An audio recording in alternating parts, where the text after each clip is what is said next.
Okay, maybe it's back. I'm sorry, guys. I tried. Like I've switched routers. I've talked to Comcast like 50 times. I'm gonna have to get them out here to try to replace one of these lines, I guess, at some point. We'll see.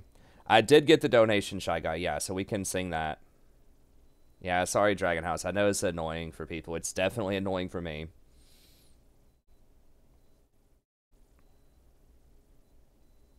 Like, it's just so, like, difficult to figure out what... It has to be something with the lines, because when I was using the other modem, my older modem, it was the downside. Like I mentioned before, the downstream. So, like, but the upstream was working.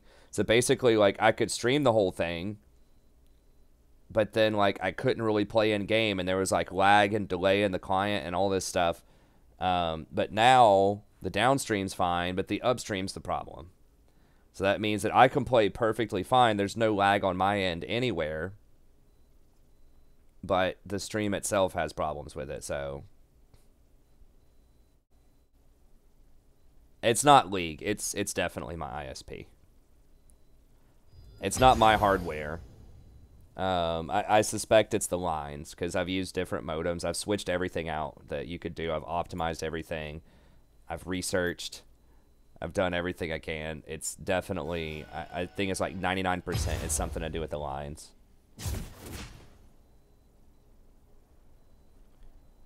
Okay, I'll wait to make sure that it's not going to lag.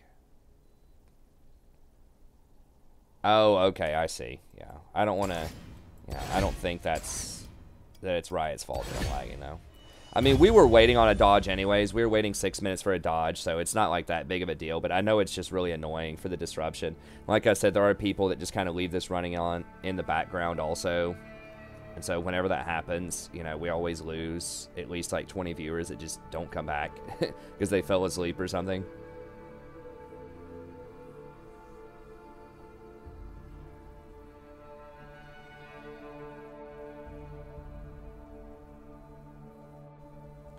I really need to put more lotion on my hands. Like, this is, like, they're just getting all cracked. They just get, like, cracked because it's so cold, and I wash my hands so much because I don't want to get sick, and, like, everybody's getting sick. So I wash my hands, like, before I eat anything most of the time. And it ends up drying my hands out, and then they just get, it's so cold that they just get cracked, and they're, like, 5 different little, like, pinpricks of blood areas on my hands. I don't know. Probably TMI, but I need more lotion on my hands.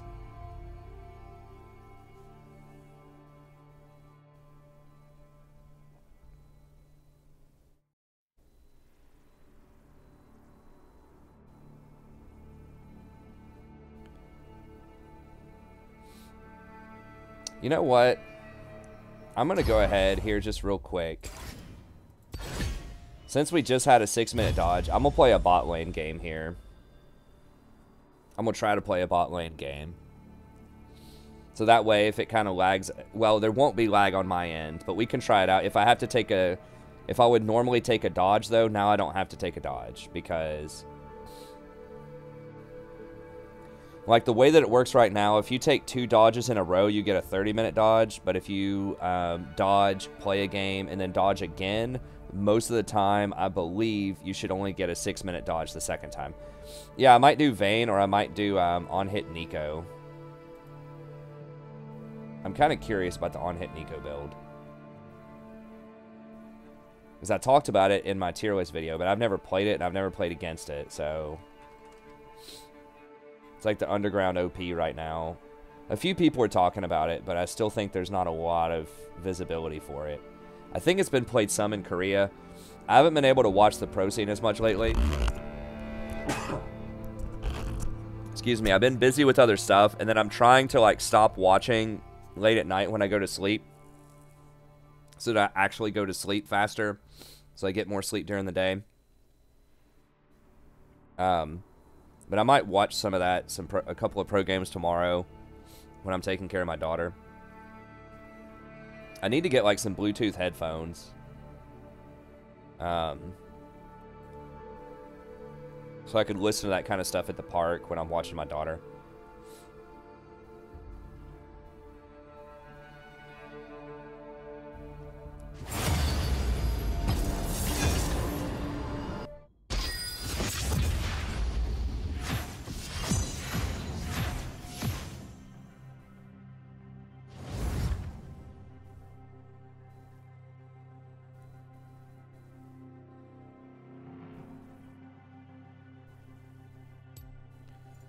Well, if Vayne doesn't get banned, I might try it out.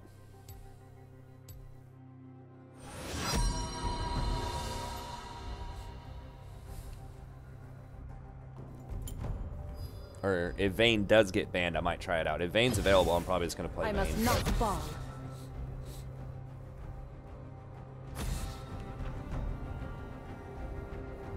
Vayne's banned in like 40% of games right now, though, so...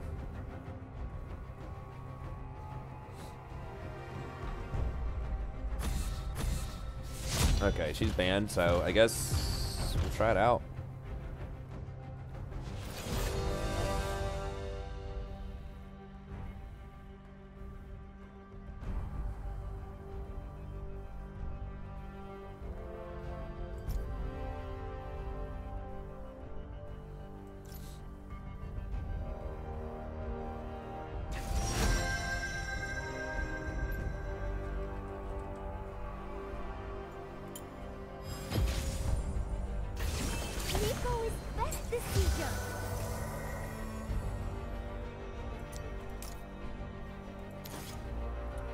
Alright, boys and girls, we're going to give you a little spice here.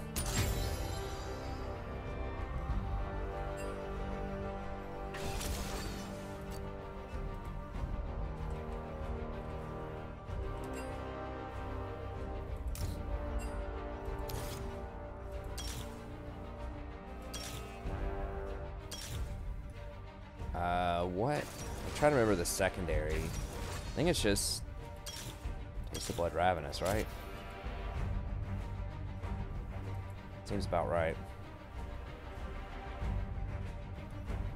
People go for Bloodline over... I feel like the attack speed's really good on her, though. Blade the Ruined King, Ginsu's Hurricane. Attack speed. Is that what do they get for the shards? Okay, yeah, attack speed, da-da-da. Okay. Against Draven? We don't have a heal. Maybe I should be going something like Bloodline.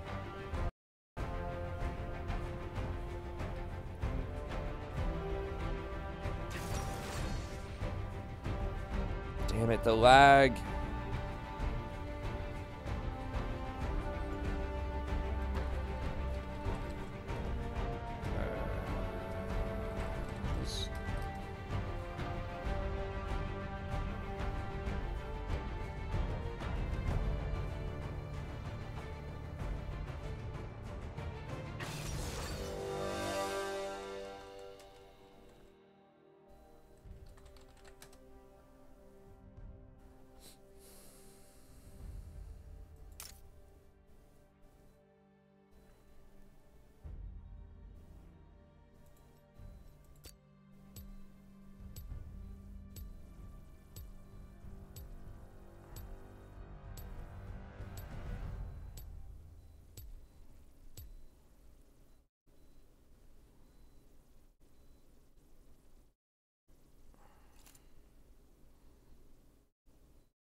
Kind of back. Try to stay with me. We'll see. Maybe I'll contact them after this. Oh, God damn it. Sometimes this is even more like annoying than the stream just flat out dying because it's just inconsistent. Okay, I'll VOD it. If it doesn't work out, I'll VOD it and then I'll release it tomorrow because I know a lot of people might want to see this. If it works out.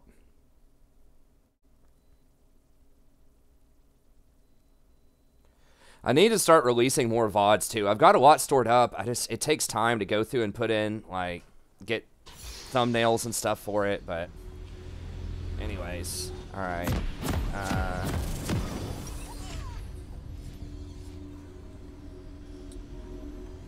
Let me...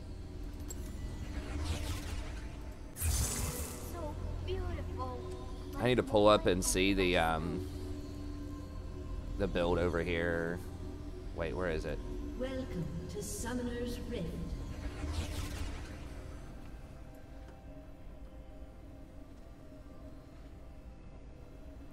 30 seconds until minions spawn. W starts with Doran's Blade. Okay.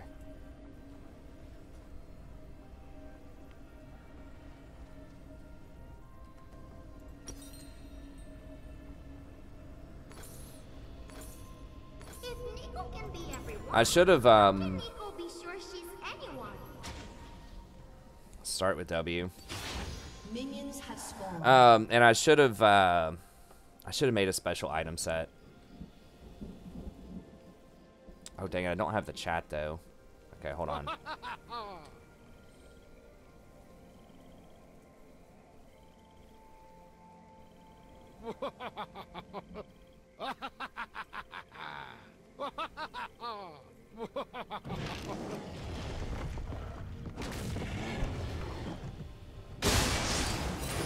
No one lets Nico win up until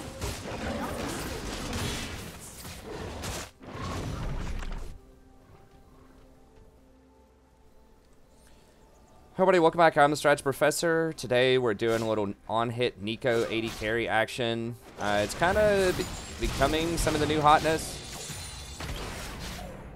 We'll see though. I haven't really played it, but we're gonna try it out. we are to fight now. Draven is one of the harder lanes for pretty much any 80 carry.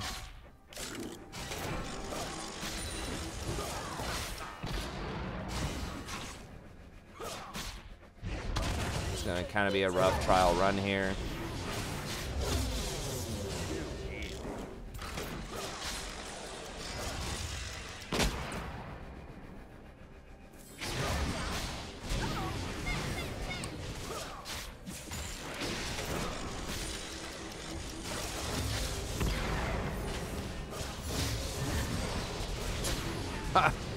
Jesus, we're like losing every CS.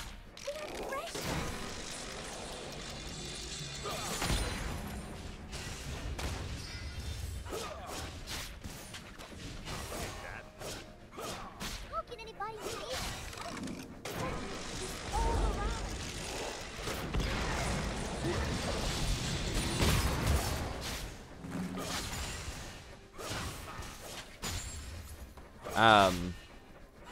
Yeah, the thought process here is your W is really nice when you get extra hits with it, particularly if you have a stronger lane than they do early on. You can prep it on the minion wave. Hey, thanks for the sub. And then she has a lot of utility with her stun. But Draven, of course, is like super strong. You don't even get any points into your Q with this build, which seems kind of weird, but that's what everybody's doing just because you want to level your other two skills up ASAP, and it's just not even worth the mana to put 1 point in your Q. Not people into a single body. There are so many more. Okay, I'm not going to touch this and just try to last hit on her tower.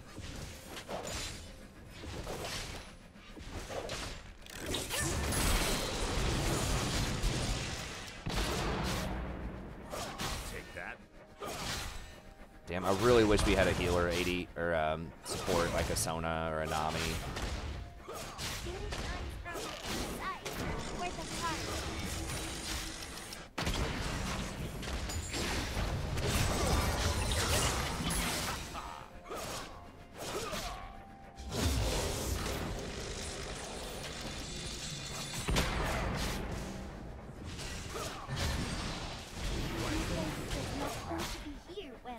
I'm going to be down like 50 CS in the laning phase, but I guess this is good training.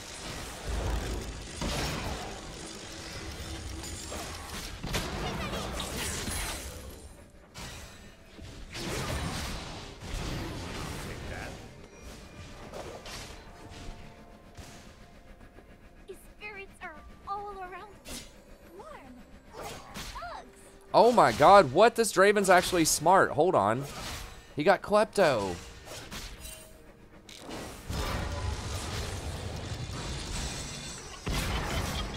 Man, why can't I ever have Klepto Dravens on my team? That's actually the best keystone on him right now, but everybody trolls and gets Conquer. That's actually a smart Draven.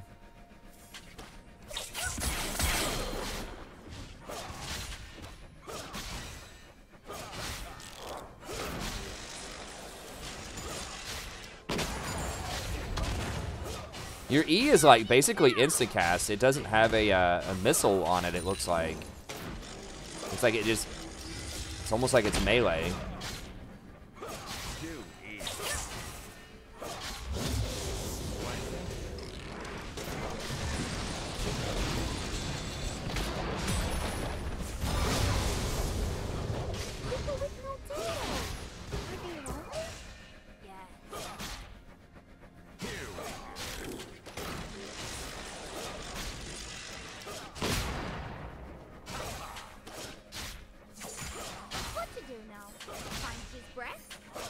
An enemy has been slain.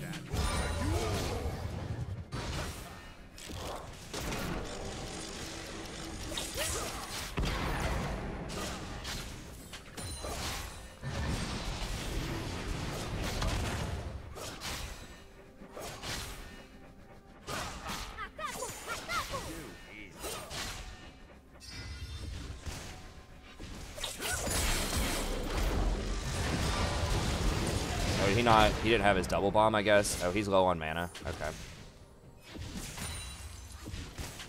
I don't have enough attack speed for that.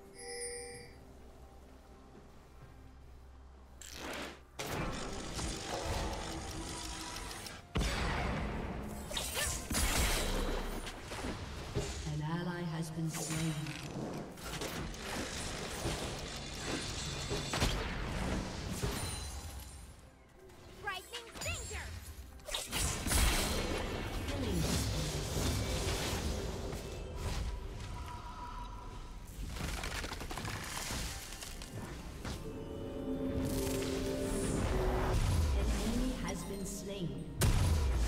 So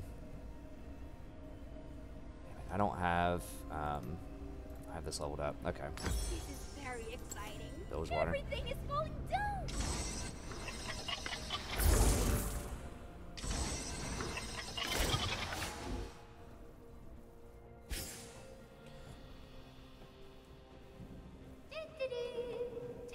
People are wondering why you don't even put a point in a queue. I mean, I'm not 100% about that. I just know that every single person who's playing on Hit Nico does not put any points in queue. I think the logic there is you just want your points in E as fast as possible, and that your Q is pretty much worthless as a one-point wonder because it has really low base damage. Like, that's all that I can think about it. Has no utility and does super low base damage. So, I don't know. Maybe you should put 1 point in it. It's really weird not to see at least 1 point in it, but it's like literally nobody puts a point in it.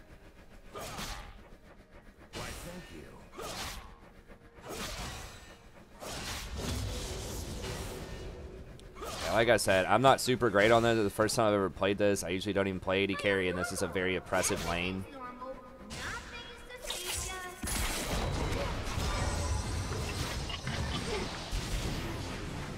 So we're just trying, I mean, we're going to go down CS for sure, but I think that it can be really good, like, in general.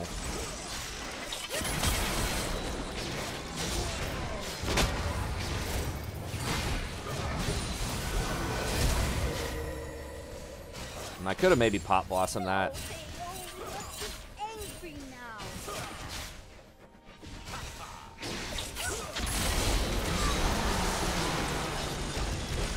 Can this guy not double bomb or what? Like,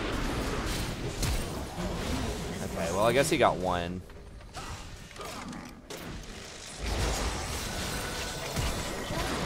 Okay, all right, we got it, we got it. Rampage. Okay.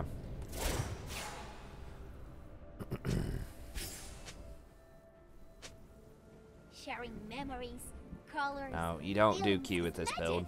Magic connects people. This isn't magic. This isn't like your standard Nico build. Rampage.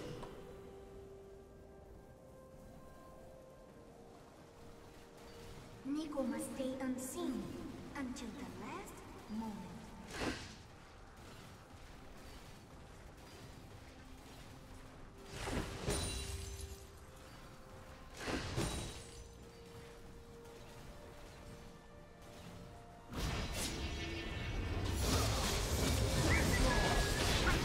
So I could have pop blossomed out at some of that, but Unstoppable. Shut down.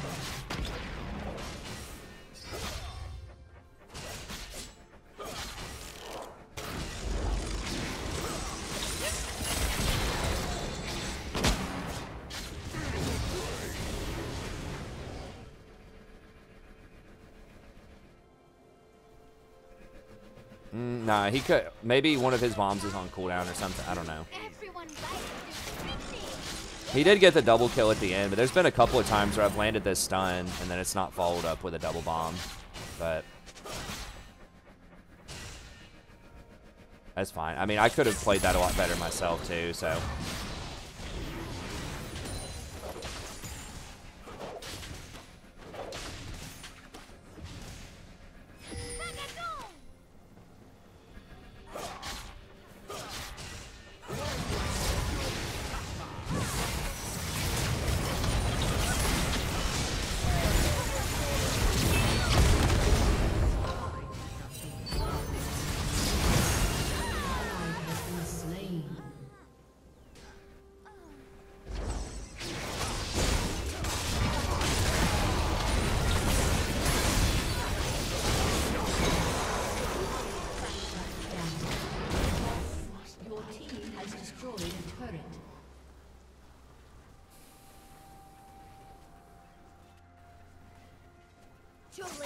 Are they on drag? They're probably on dragon, right? I'm just gonna let it push towards me.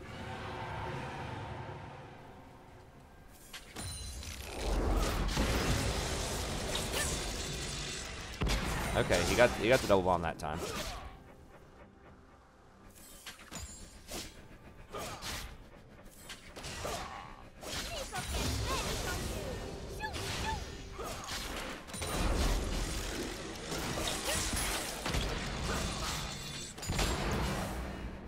I think I played Nico once on release as support, and that's like the last time I played Nico.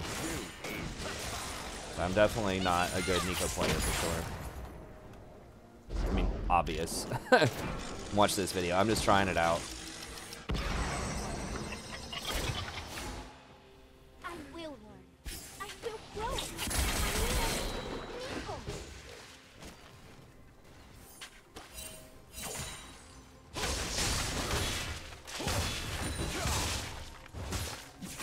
If Nico becomes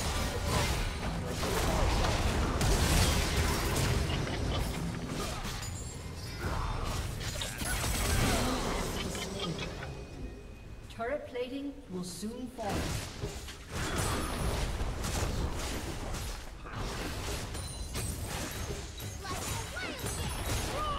Now, one thing about this build is like your E, the passive part of your E, the on-hit damage actually does apply to towers. This is something they changed a couple of patches ago, which is really, really strong for taking towers.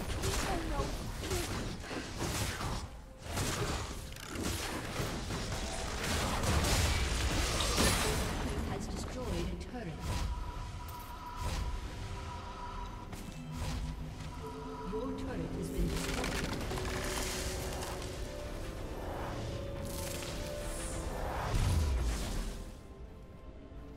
Yeah, you're not really going to get a lot of AP for the Q. Look, I'm just trying it out, guys. I'm just literally doing what, like, everyone else is doing on this. I mean, I know that's kind of the jump off a bridge argument, but that's a good place to start when you're not really sure about a build, right? In theory, the reason is you don't get any AP really early. Like, you get some Gensu's AP, but it's not a lot. And this ability has really low base damage. It only has 70 base and has no utility. Like, it doesn't have a slow or a stun or anything like that on it. So that's why. That's the reasoning. And you want more points in your E because your E is very, very strong.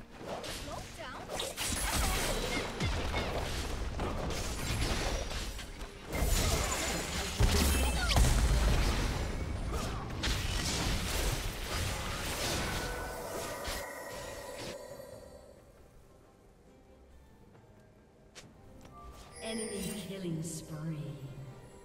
Shut down. Nico gives a tiny bit of everybody's shoulder. They are precious. An ally has been I mean, it's not even different. It's literally what every single person does with this build. I mean, it's not even in all caps. Like, pro players are doing this a lot. Like, I'm pretty sure it's shown up in, like, Korean pro play, European pro play.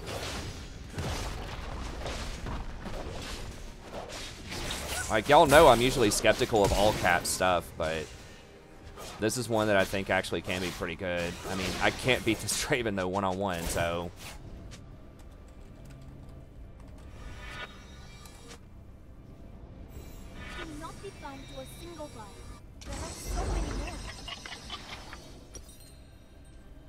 Very few AD carries can 1v1 Draven early in the game. He's like probably the hardest like in-lane counter to something like Nico. Because you don't have a lot of burst damage early on as Nico, so... Okay, well, he's muted. Nico does not want to be here when the others arrive.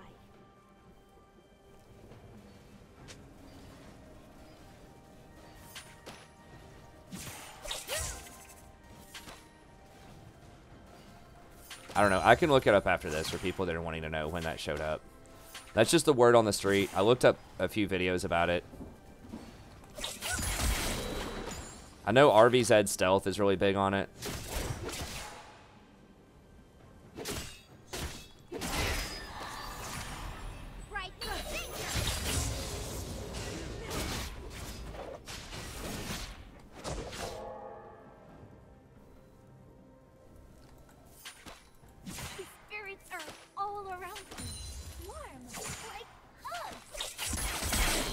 And people were saying the same stuff when I was playing Malzahar support. I wasn't the person that invented Malzahar support, but I was a really early supporter of that build.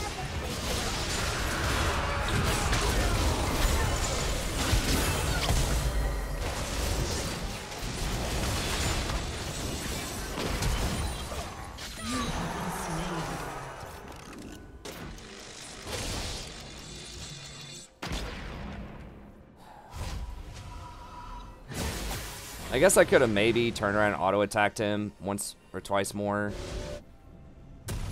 Yeah, I've seen the Jarvan support. I've tried it. I don't believe in the Jarvan support build.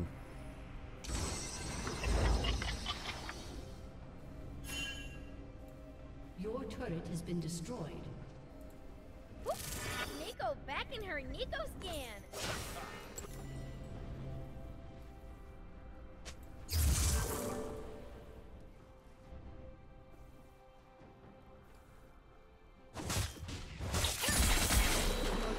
Has been destroyed.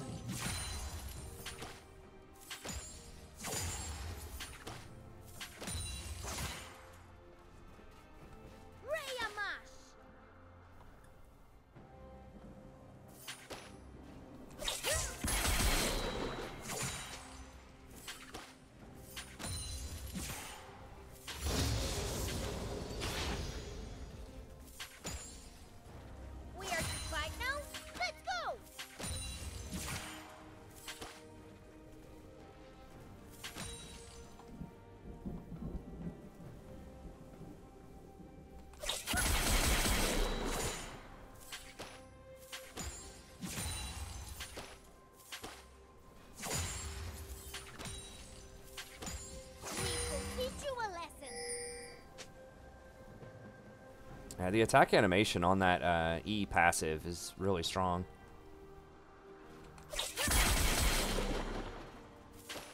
An enemy has been slain.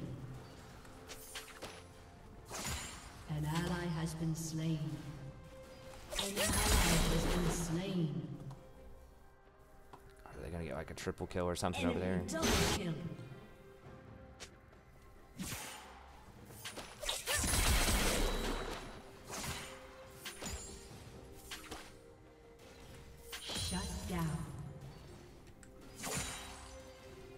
No more Mr. Nice, Nico.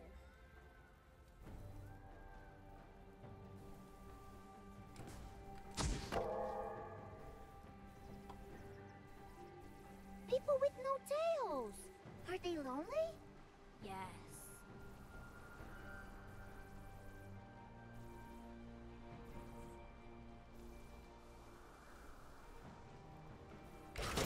What to do now? Find They're not going for it. Ooh, have picnic.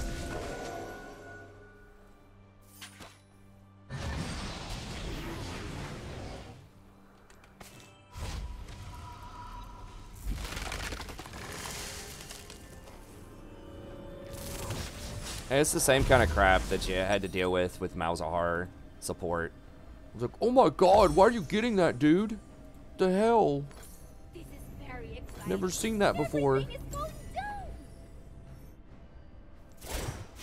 It's like 2 weeks. Oh my god, it's OP! I can't believe it. Gotta ban Nico every game. No, Teo, we must be angry now. I mean, Nico bot lane has a 56% win rate right now. Now, there's not a lot of people playing it. I mean, just watch my 80 carry tier list video. Magic. I explain it. I really don't think it's that far out there. It's not out yet. I recorded it. I'm gonna put it out after the stream.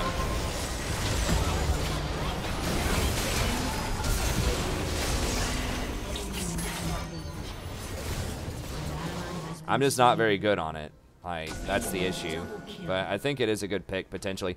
And Draven, like, Draven's a really strong laner. He's very good, and Zillion is not very great in lane. Nico's, like, okay in lane.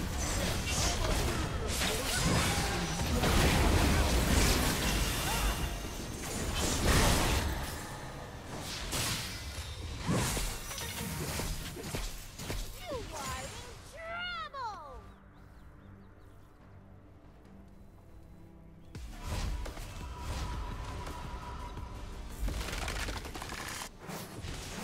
No.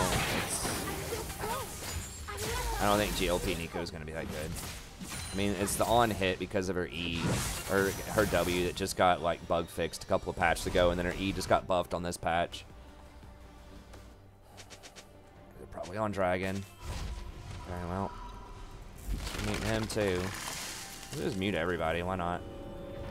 I hate muting the pings, but these idiots are just going to keep pinging, like, people that die or items that they buy or whatever.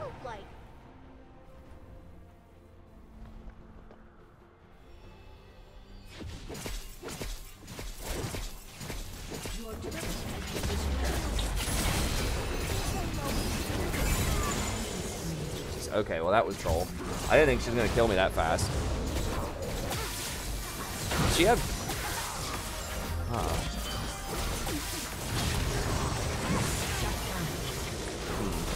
No, I wasn't ready for that burst. I should have healed.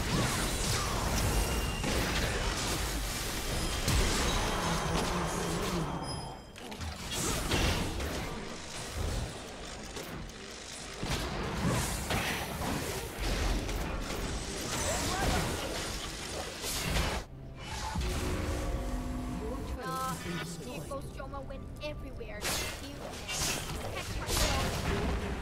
Has been destroyed.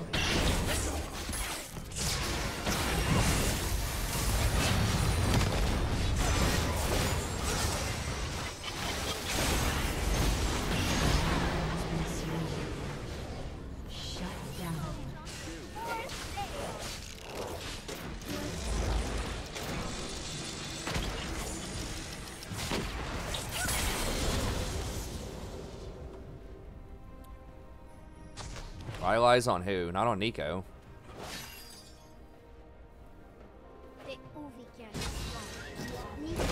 Ahri in general is going to be better than Fizz. Somebody asked, who should you main, Ahri or Fizz? I mean, they can both be really good. I think Ahri is more useful in more metas. But Fizz can definitely be pretty good too, if you get good on him. I think it's easier to be more efficient on Ahri.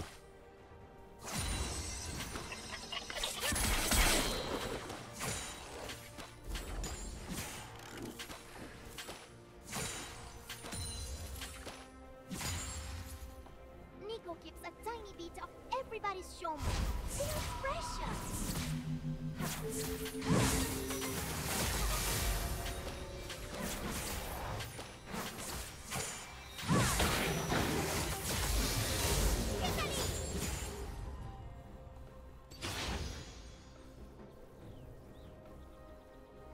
Oh, on Kale? Yeah, that's a really bad build. I build on Kale. I just died to her because that was a terrible play.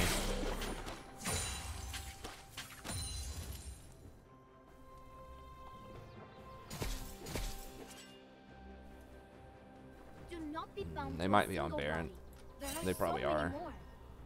We don't have any wards for it though.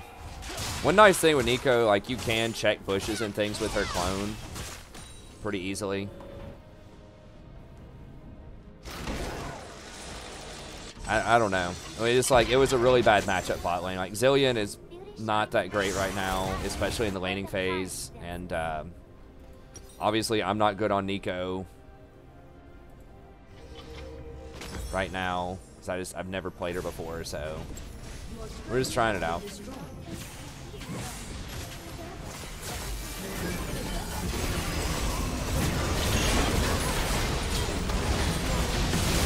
Oh, Jesus. Oriole.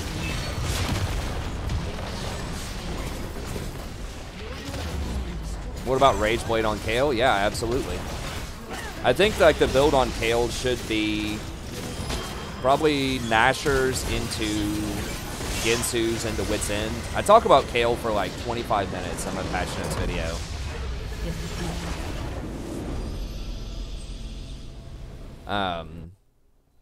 Or Blade of the Ruined King into Ginsu's into Wit's End or Nashers.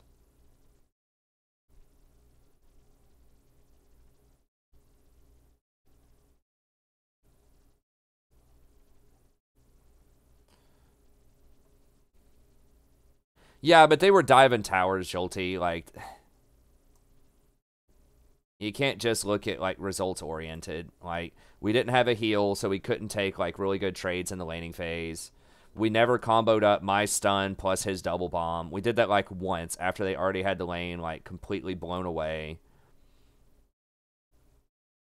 I mean, most of, like, why we lost that lane is I'm bad on Nico. Like, that's... that's most of it, but it didn't help that we didn't have what I would consider to be like a super strong support. I mean, Zillion's not the worst support in the world, but he's really more for like mid and late game. Like he's really to protect carries that are already fed, not to help people get fed in the laning phase. Yeah, Wit's End is actually something that people are getting more and more on Ginsu users. Like you'll see even Vayne getting things like Wit's End sometimes as a third item. But yeah, Wit's End's kind of making a comeback. There are a lot of like Ginsu user champs that are coming back into play.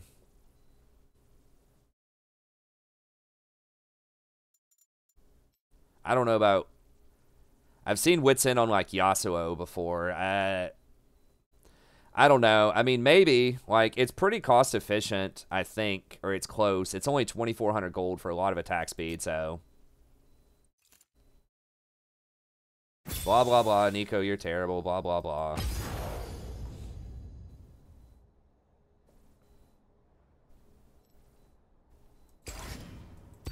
Report the Nico. She died 3 times in game. Don't report the jungler who probably died like 10 times or whatever else was going on. No, Kayle's not a decent bruiser. She doesn't have any defensive stats at all that help her out. I mean, she's got a heal that's on like a 15-second cooldown, but... yeah, Soraka or Nami definitely would have helped. Did we even lose any LP off of that on our secondary? We should be at -3. Yeah, we didn't even lose LP off of that. Maybe it's alright on Irelia. I'm not sure. I don't know. I mean, historically, it's been something you can get on Irelia against magic users, but it got nerfed a long time ago for ranged users, but never for, I don't think it was ever nerfed for melee users.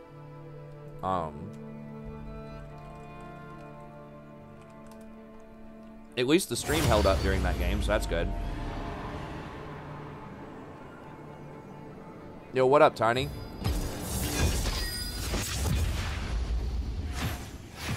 I just remembered that every time I see you in here, I remember the cover letter thing. I gotta write that down so that I don't forget it again. Do you still need that cover letter? If you still need it, I'll write it up. If not, I'll give you something else for your money. I can give you a coaching session or a guide, or I can, you know, look at something else that you might need help with in terms of writing. Top 3 champs on my profile.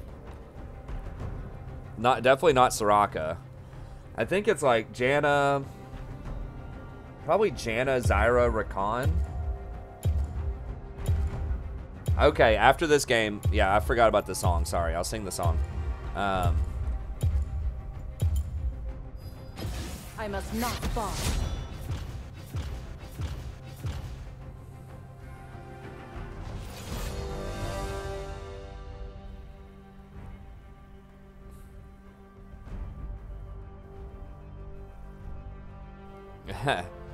Janna's not like total garbage, but she's a very specific counter pick. I mean, I don't think her win rate is super awful right now. It's probably like 51 or 52%. I played her once last night, but yeah, she's not amazing into a lot of matchups. I mean, yeah, you do get gold value on this even without the passive. You know, it's 2770, so it's 115% efficient at no stacks. And when you get it fully stacked, it's 180% efficient. So it's a really good item. Yeah, a lot of people forget. So with Ginsu's, I don't think it stacks faster.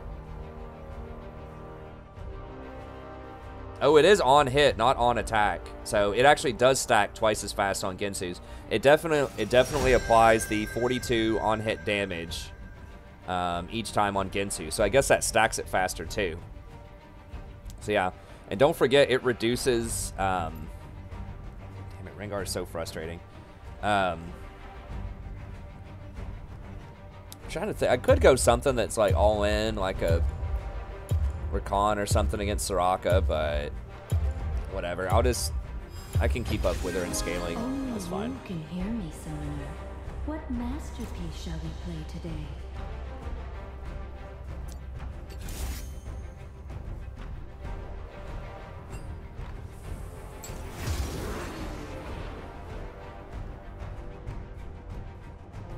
Hey, Craig. Yeah, I answered you earlier, but the stream was freaking out. Maybe you didn't hear me. Yeah, no, they're not. I don't think in general. The thing is, like, it's going to be hard for people to want to play tanks in a lot of lanes because it's just not really, like, optimal for climbing. And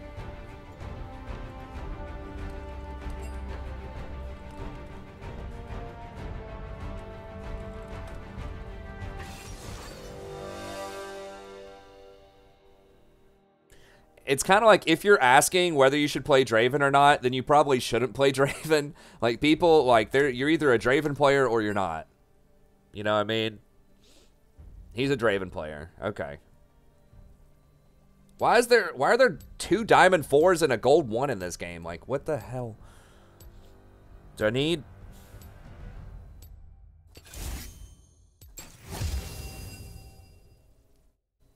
I'm going to take Barrier because of Rengar.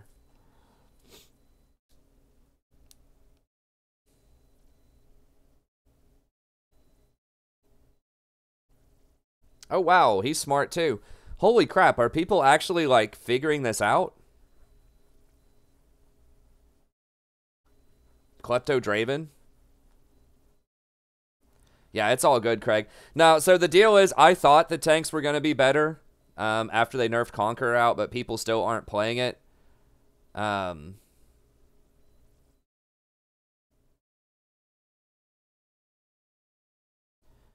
Yeah, it's pretty good to reduce magic resist. You got to remember that a lot of abilities do magic damage, even if people don't, like, scale up ability power.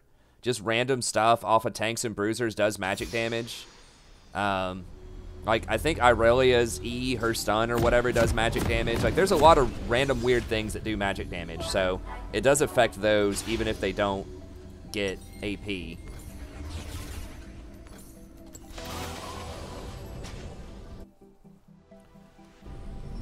Yeah, it also gives you a lot of magic resist, so don't forget that either, is it gives you, like, a ton of magic resist. Like, it comes with 40 base, and then it gives you, like, an additional 30.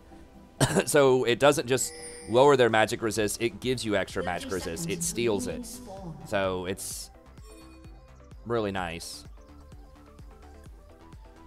You know, how is he? Okay. No. Gigs up. Gigs up.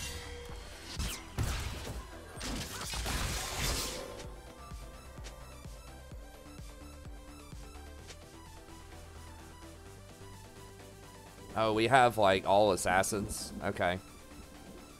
Minions have spawned.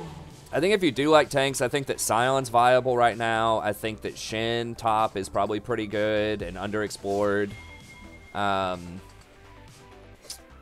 think Sejuani jungle's pretty good. Nunu's still pretty good.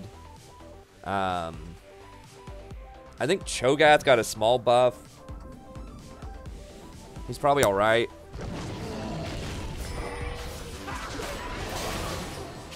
But yeah, they're not gonna let it. Probably they really don't want to go back to like ultra tank because a lot of people just don't like playing tanks and don't like playing against tanks. It's because usually they're much lower skill cap type of champs than other champions, like fighters, especially in the top lane. Not that there's anything wrong with that. I mean, I'm playing Sona a lot for God's sake, so I'm not trying to say that's a bad thing. But Sona's one of the lowest skill cap champs in the game. But so a lot of people don't enjoy that style of like.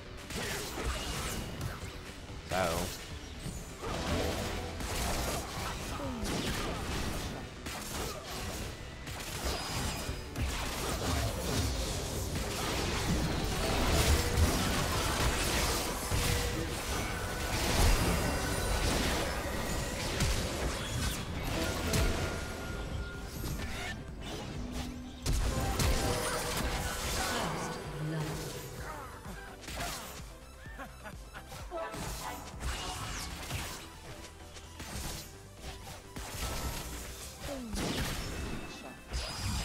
Yeah, Kate does have barrier.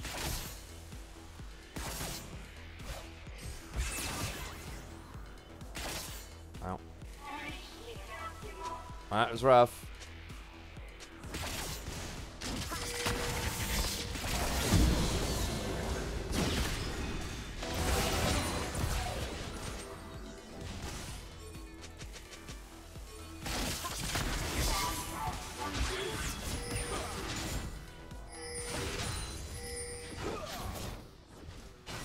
Is he over there? I don't see it. Okay. Oh, they're over there. It's like, Draven, you fucked up. Quit trying to blame me, buddy. Like, I'm taking barrier in the mid game so I don't get one-shotted by the Rengar. We should be able to win this lane anyways. Okay, well, it looks like he's muted. He's like, oh my god! Sona took barrier. It forced me to go all in through their minion wave and not notice that Kate had barrier.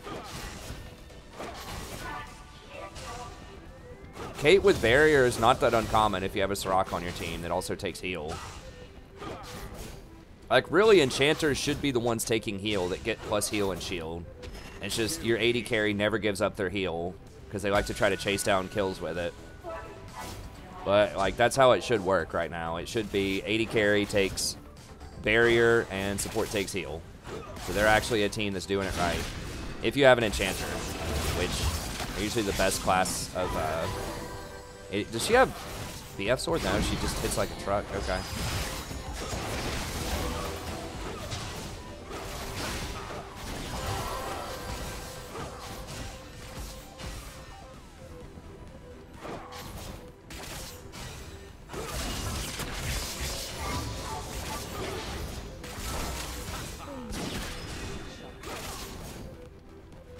We're not that far behind in CS, I guess.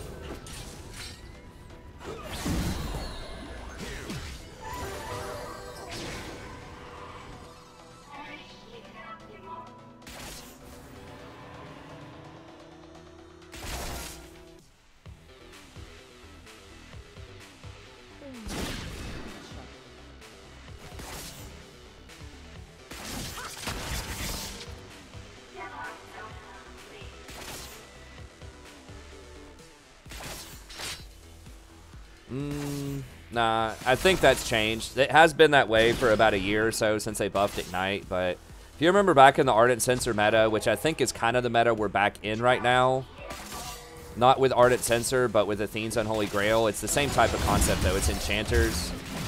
It was pretty standard for the support to go heal and the AD carry to go barrier, especially since they just recently nerfed Ignite. I mean, on tanks, yeah, Ignite's going to be the best. He's right there, dude. I don't...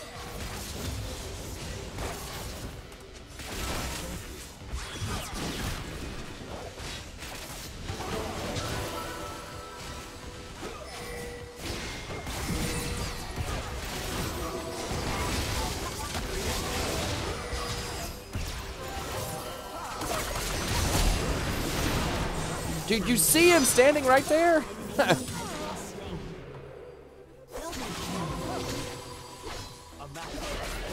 don't know why he would step up when he's that low with no... Oh, he had his heal. Or was it on cooldown? We should try to grab this dragon, but I don't think... Well, Rengar might be over there. Yeah, I mean, maybe Exhaust would have been better here, but...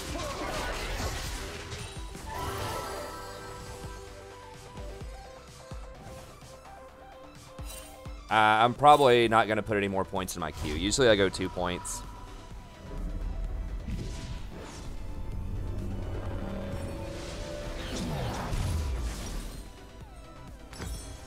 I mean, if you want to know about heal versus ignite versus barrier, I talk about that quite a bit. I think 2 patches ago, the patch and they nerfed ignite. I could find it for you after the stream. But I run through a lot of the math for you. In that. Basically, like, if you think you're going to have a lot of kill threat in the lane, which we kind of do with Draven, like, there's an argument for Ignite here, but at the same time, like, Rengar can one-shot me in the mid to late game. And the most important thing is that I stay alive in the late game because, can we get this?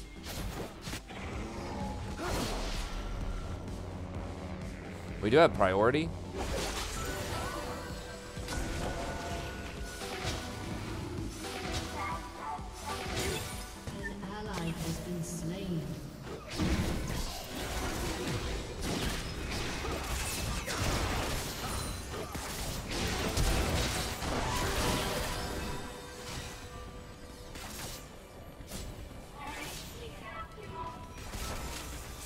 How do you know whether to go? It depends on the champion. Almost always Athene's right now in this meta, unless you're like Janna or Soraka. But like if you're Nami or Sona, always Athene's. Then the question becomes Redemption or Ardent second. And a lot of that's going to depend on how well your AD carry's doing.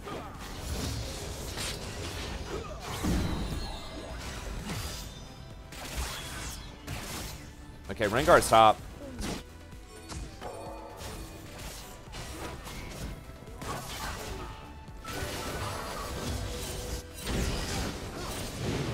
Please don't int Draven.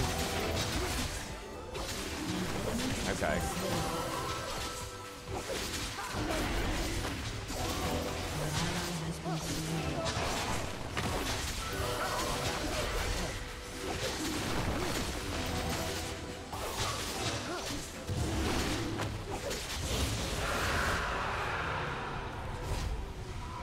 All right, well, he traded kills.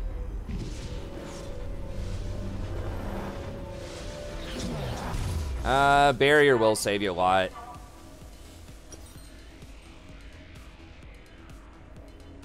Because if they do all of their damage before you exhaust them, if they do like half of your health and damage, like Rengar jumps out and does like 80% of my health, then exhaust is going to lose a lot of its value. But barrier always gives you full value. You always get the full, you know, extra 500 health off of it. So it's like, yeah, you know, if you exhaust them before they put any damage on you whatsoever, then exhaust in the really late game is going to mitigate more damage than barrier. But barrier, especially if they already have done damage to you, is going to be much more efficient. I mean, the main perk of exhaust is that you can save other people with it. Like, so, you know, barrier is a bit more of a selfish option. But if you're playing something like Sona that scales so hard to begin with,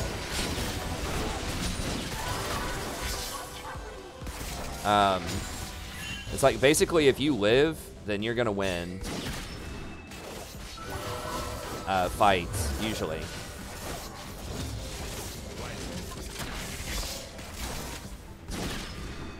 An ally has been slain. An enemy has been slain. He's getting fed. Akali. Okay, nice. I don't know. Maybe, like, if you do it fast enough.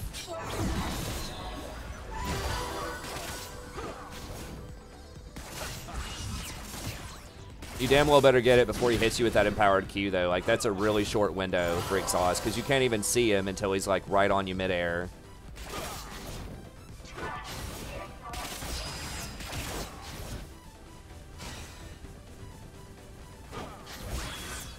I don't know. I mean, it's up to other people.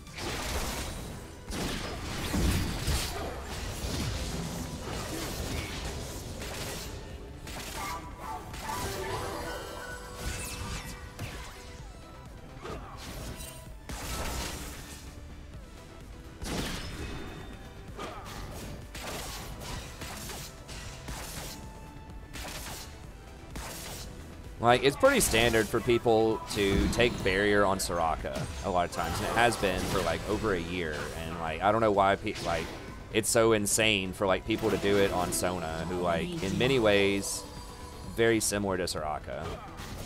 Like, people take it on Soraka because if you don't die, like, your team's gonna win the fight 'cause you heal so much, you know?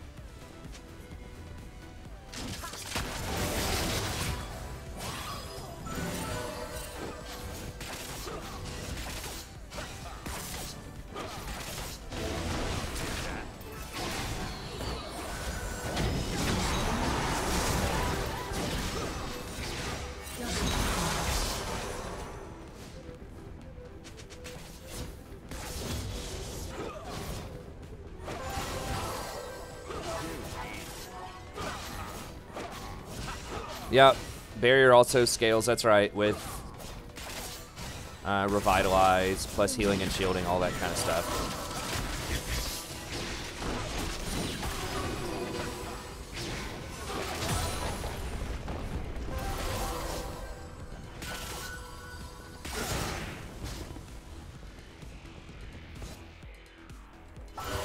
I mean, just look at the Ignite nerf patch. I can figure it out after this. I do all the math on there for you, and you can kind of figure out where it is.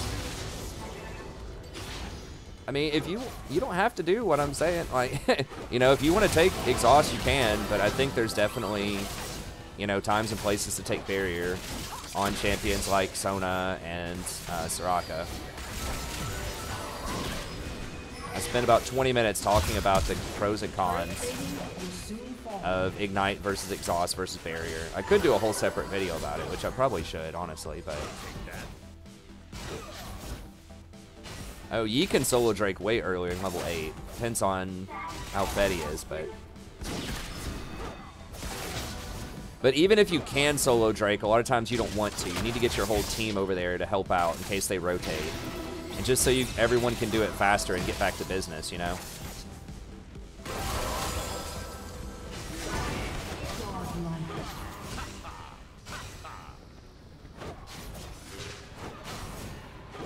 We'll let him do it now because we don't have priority, and Rengar's dead, so there's no way Rengar's going to jump in and steal it. But, like, in general, you know, you want to try to take objectives as a team, get priority in your lane, and go get the objective.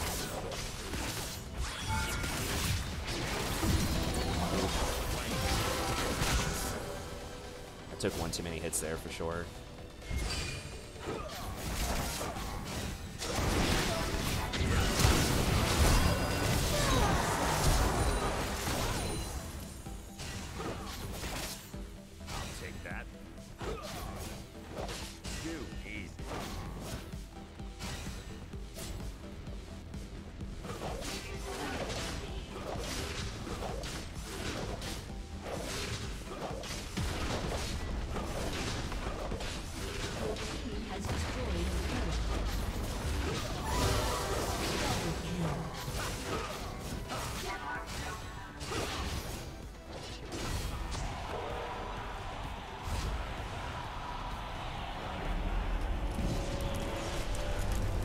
No, they switched. I think Talon went top. I don't know why. They talked about it beforehand.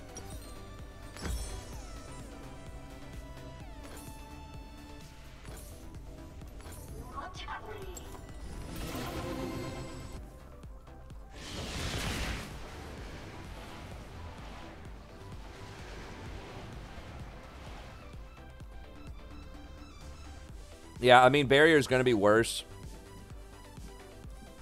It depends on what's going on in the laning phase. Like, Exhaust would have been better in our laning phase, I think. Ignite probably would have been better in the laning phase, but I was just really worried about Rengar, because I think he's one of their major win cons. It's like, I can heal through most other people.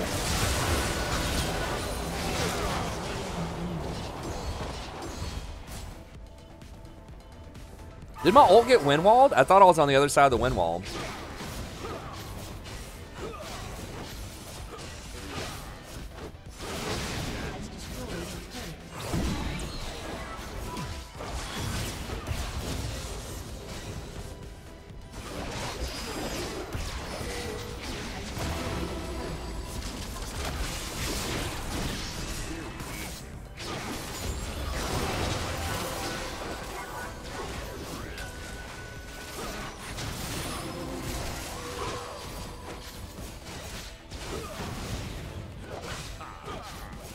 Well, that's not a matchmaking problem, though, Akat, because, like, someone with 38, it's because they're on a Smurf, and you can't stop Smurfing in League because it's a free game. That's just the price of free, is you're going to have some people that abuse that system. This is why I don't like endorsing Smurfs. When other, like, streamers or content creators Smurf, I don't like it because it ruins the game of lower-level people. That's part of why I don't Smurf. That's a big part of it. Part of it's also because I don't want to level a Smurf, but... a big part of it, too, is it's just not fair. I don't know. It just seems like you're just ruining people's day. It's like you're a pro player and you go to the middle school playground and just start dunking on kids. You know, it's like it can make you feel good, I guess, because you're, like, dominating people, but at the same time, it's like, at the end of the day, you're dunking on kids, man. You know, like, it's kind of sad. But, I don't know. People get their kicks on it. I don't want to be too much, like, I understand why content creators do it. It gets a lot of views. It makes you look really good. It creates the illusion of, like, really fast progress, and you have insane win rates. Like, oh my god, I got to check out this content creator because they have, you know, an 80% win rate on their bronze to diamond. It's like, yeah, but if they were playing against other actual challengers, which is what they are, then they probably would have, like, a 50% win rate. So, I don't know. An enemy has been slain. Shut down. Double kill. Shut down. Yeah, I mean, sometimes matchmaking is rough. Usually if it's rough, it's because a lot of people get off-rolled. Like, the thing is, League is a game of specialty, especially at higher elos. If you're not on your main champ, and definitely if you're not in your main role, like, you aren't actually what your rank is. You know, you're not actually a, you know, diamond player. Dude, don't walk into that, please. Oh my god, they flashed it. You have slain an enemy.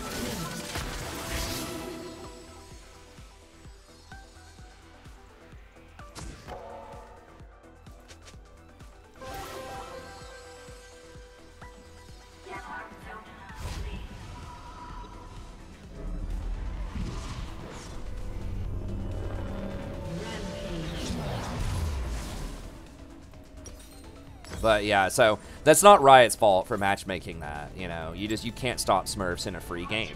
Like, you have to make people pay per account if you want to stop Smurfs, and they're never going to do that. So that's a bad business model.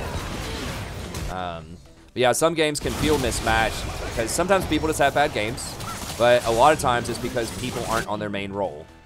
Double kill. And, you know, Riot has said that if they gave everybody their main role every single game, you know, it would increase queue times by like 10 minutes. I don't know if that's true, but they're very well aware that people don't like getting autofilled, so I'm sure they're trying to do everything possible to prevent that. And that's part of why they did the new positional matchmaking. They're like, well, if you're autofilled, it should make for a more fair game because you're going to be placed in a lower bracket. So they're trying to address it. It's just really hard because people are constantly trying to exploit the system.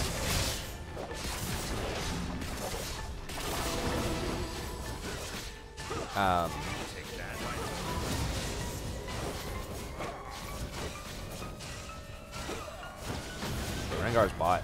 I don't think I've actually used barrier all game, to be fair, so exhaust was probably the right call in this one, but I've had success with barrier in the past.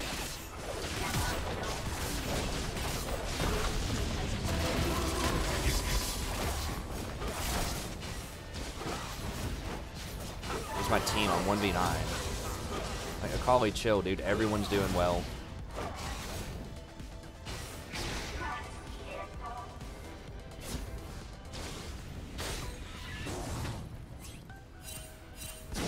Dude, he's right there. Like, we are gonna get flanked.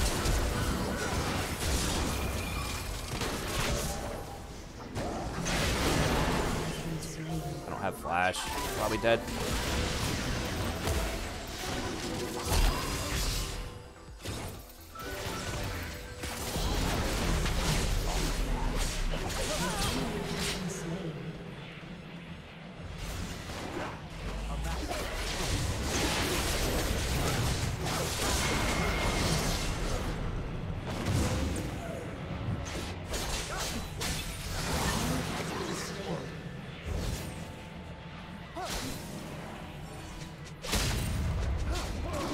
I guess Rumble's there. Maybe they can't do it. Yeah, I don't know, man. It's fine. As long as she doesn't AFK, she can say whatever she wants. It's fine. I knew that was a bad idea. Like, I knew Rengar was there. I should have just left Draven to die. Like, I like aggression. He's just being, like, too aggressive. Okay, let's get this. I maybe should have gone Ardent second.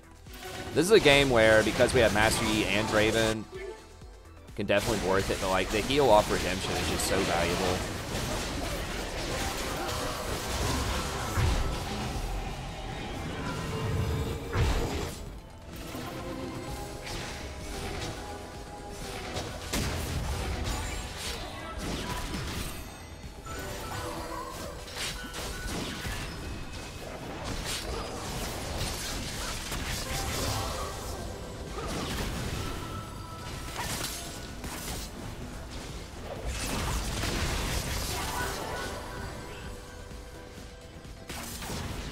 Draven is a streamer. Yeah. I mean, he's partially right. Like, I probably should have gone exhaust this game, so it's not like he's totally wrong, but...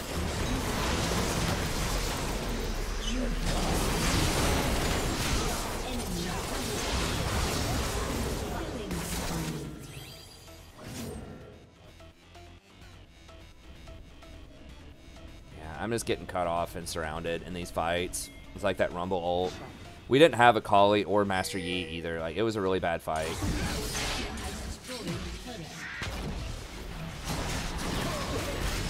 Master Yi's just OP as hell. Like, when you have Yi and a Kali on your team, if they get to 2 items, it's just over. I think a Kali, like, those buffs are huge. Okay, so I need some kind of defensive boot. I guess just Tabby. Yeah, I mean, it's not my finest game ever. But we'll take it.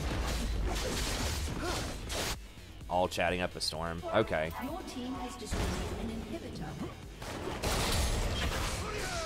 I mean, that's fine. That's why there's a mute button. I don't care. As long as he's playing the game to win and, like, not inting and doing the best he can. Whatever. An enemy has been slain. I mean, some people get a kick out of it. What? I mean, if people get excited about that stuff, that's fine.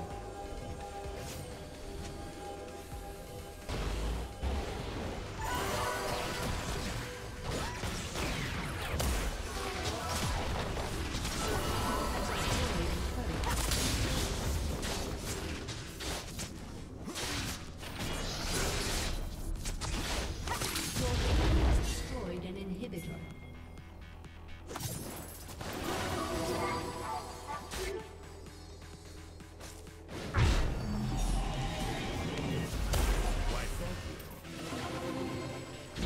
Okay, guess we're not. I mean, we don't really need the dragon, but like, I think that backing up to get the dragon would have been a good thing. Getting this tier 2 while we still have Baron's probably good too, but 2 of them are dead. Everyone on our team are like playing these assassins. I mean, they're all playing them well, but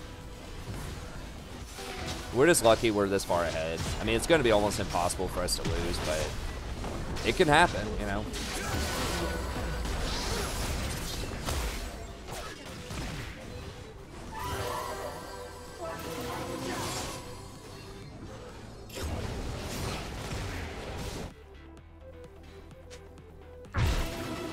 I'm pretty sure we're all, like, really rich right now.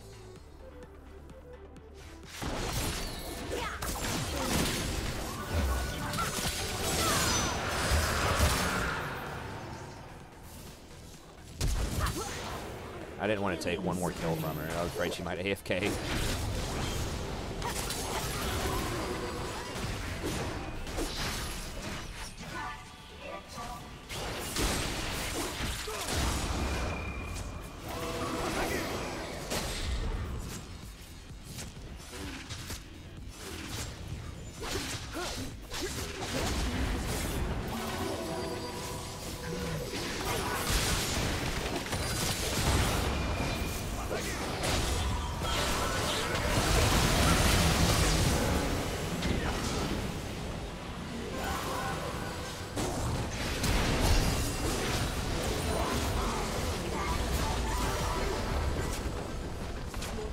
I couldn't tell if he was going for me or Draven, so I just barriered anyways.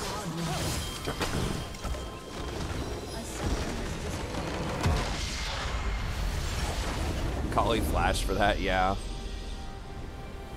I mean, of course.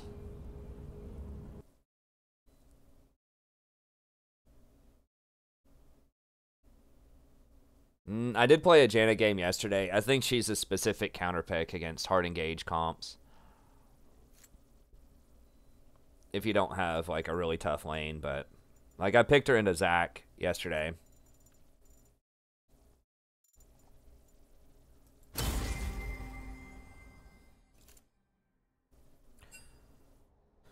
Leona, lots of hard engage champs can be good against enchanters. So like Leona pretty much is the big one. Like Zyra can work, but they nerfed her plants a while ago. They've nerfed Ignite, so it takes you really have to punish them hard, because if they like once Sona gets Athenes, it's really hard to kill her. So I don't know. Zyra's not as much of a counter as she used to be. It's really like Leona. If you're a really good Thresh, maybe. Thresh got nerfed a couple of times a few patches ago. Rakan was really good into them. He got nerfed really hard a couple of patches ago. I mean, I don't know. Like, basically Leona or another enchanter. And you just play the enchanter better. Like, I really think that a lot of people just haven't realized it, but unless you're like a challenger, then we're in the Ardent Sensor meta right now. I've been saying that for several patches. I mean, the win rates are almost always enchanters. I mean, look at this. Sona, Nami, Soraka, Taric, basically a tank slash enchanter, an enchanter with armor. Janna, you know, like 5 of the top 6 champions are enchanters. As far as like win rates go.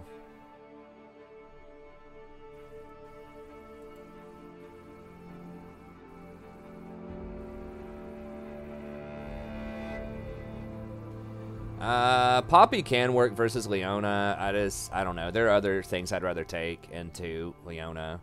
I'd rather take like Morgana or Tom Kench. Bard is creeping up there. I haven't really done a lot of research on Bard lately, but I mean, pretty much like it's the Ardent meta, but it's not like Ardent Sensor. It's Athene's Unholy Grail, which is why Sona and Nami specifically are at the top of the charts.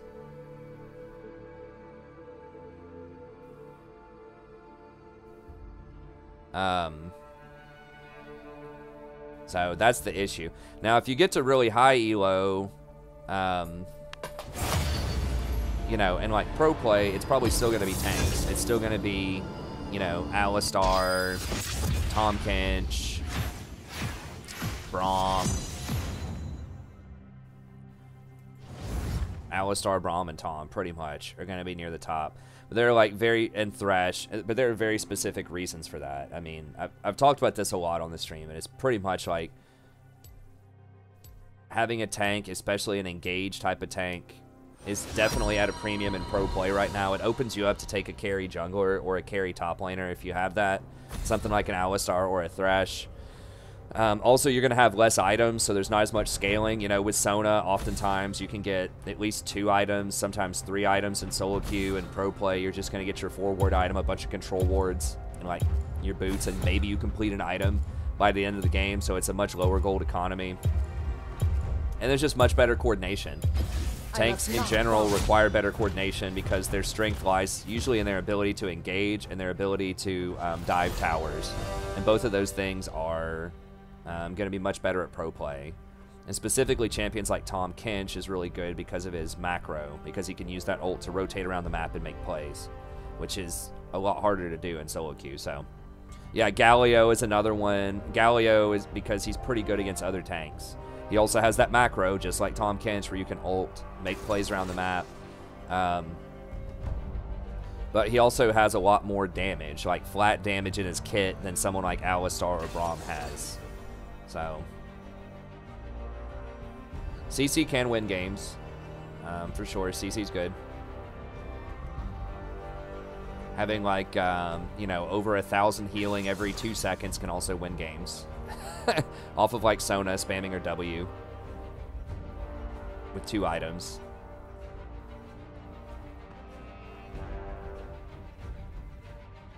Like negating 1,000 damage per second with her shield. I'm just gonna do Sona again. We're just gonna keep winning till we get to Diamond, and we're gonna try. Only you can hear me, Summoner. What masterpiece shall we play today? We're at Platinum 1, like 18 LP. I think we've won something like 14 of 15 games, something like that as support. Yeah, Galio's support good against Thresh. I think he's good against a lot of tank champs. People have asked me, you know, what do I think about him in solo queue? It's like, he's okay. I don't think he's that great into enchanters. He's all right, but he's very good like in the pro meta right now. But I haven't played him in a while.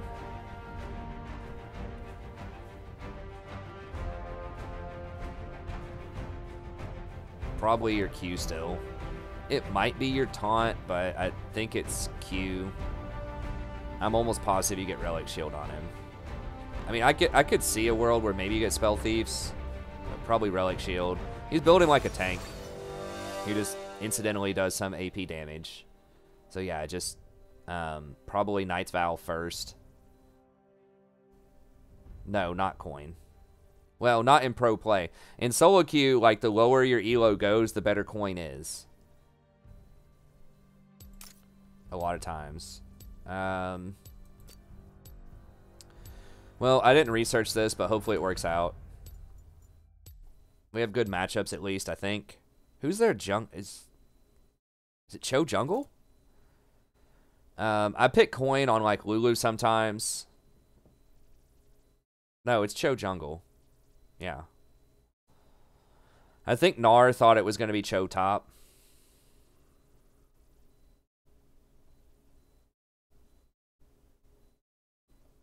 Yeah, I mean, I think I can look up the Galio support thing after this. Oh, sorry, I forgot that song, Shy Guy. I'll do it after this one. Sorry, I was talking too much, probably. Ugh, story of my life.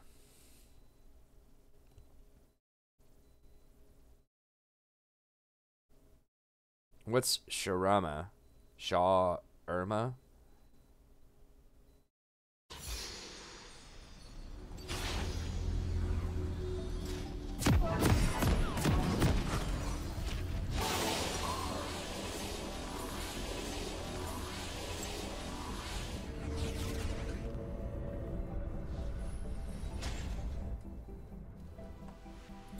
Jinx support, like actual literal Jinx support, or are you saying like 80 carry but wink wink really the support? Yeah, I'm gonna sing. I'm a terrible singer. I did that last spring. If people want to see me do that again, it's $10. I'll sing a karaoke song of your choice. The reason that it's 10 is because I get demonetized for that for one stream, so that kind of covers the cost of, you know, losing some of that ad revenue and then a little bit extra for embarrassing myself. But that's why it's that much.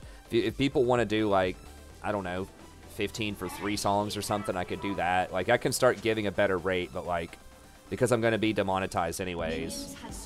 But, you know, that first initial song has to be 10, just because I lose all the ad revenue for the stream. But yeah, people were doing that last spring a lot. It's something fun that people came up with to donate. So, I'm an awful singer, but if you just like to see me embarrass myself and just have a little fun with it, then we can revive that trend and do that some more. Also did some cosplay last year. Didn't do much. There were a couple of streams of cosplay that people donated for. I can do that as well. But that's pretty expensive though. But if you want, I think it was like $100 for cosplay is what I was kind of the going rate. Because my wife will sort of design the costumes, and she has to go like buy the materials. I think the Janna costume costs like $50. And then she spent like 3 or 4 hours working on it. Oh, okay. Arabian food. I'm very uncultured, especially when it comes to food. Yeah, there are a lot of fun systems for donating. You know, I try to make I try to make it, you know, as entertaining as possible. Give you as much bang for your buck as I can for donations. If you have anything else in mind you'd like to see me donate for, you know, reaction videos to things or something like that, you know, I'm always willing to listen up. If you want to dress, you gotta pay. Yeah, we had the Leona one. The Leona one, I think, is on my Twitter. I can't remember. Yeah, we had a Janna one and a Leona one. Someone said, I think it could hurt you with your job. I'm like, do you know what department I'm in?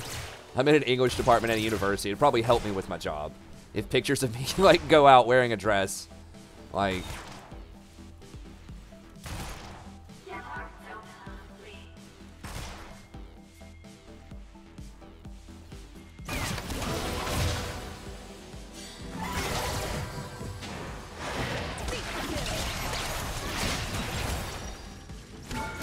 Ooh, I took a shot.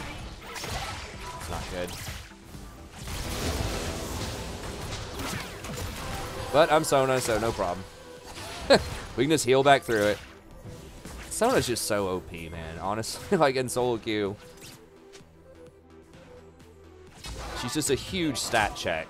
Like, they better have a hell of a lot of burst damage, or she's just really oppressive. Remember when they brought out the new runes with Aerie? They nerfed her like 6 times. Or something.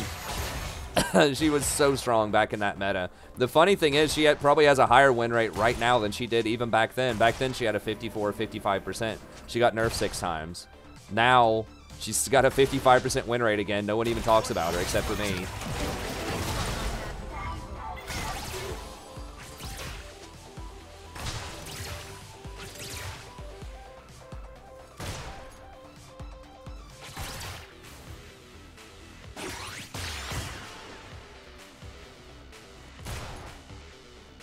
Well, public universities can just about do whatever they want to. Oh, yeah, you're saying religious, like some religious institutions. Yeah, it could get you in trouble if I taught it at like a private Christian college and did that kind of stuff. Cosplay, but even then, like, I think people would know that, like, I could explain that it was for fun for a stream and that's just part of the culture, and I was helping to subsidize the money they aren't paying me at the university by doing stuff like that. I could probably spin it. But even if I was like really into cross-dressing and stuff like that, you know, you'd be fine at most universities. Most jobs this day and age, you'd be fine. I'm in the South too. Like, people are just a lot more accepting than mainstream media would have you believe. There are definitely some bad apples out there. But I think for the most part, most people are with the program. Even a lot of, like, the conservative Christian people around here, you know, they may not exactly, like, agree with some of that kind of stuff. Some of the identity stuff, but a lot of times they'll be polite enough, at least when dealing with you to your face. Not always, but I think people are more polite than it seems. I just think that, like, a lot of the bad apples get sensationalized and over-dramatized on TV. I think most people are just pretty good, hardworking people that are pretty chill.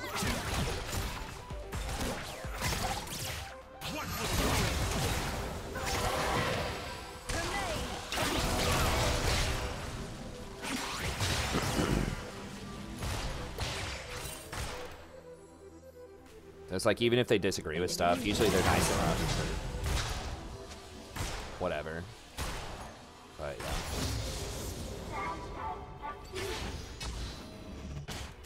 Girls in France can't have Christian cross on, but Muslims got an outfit on.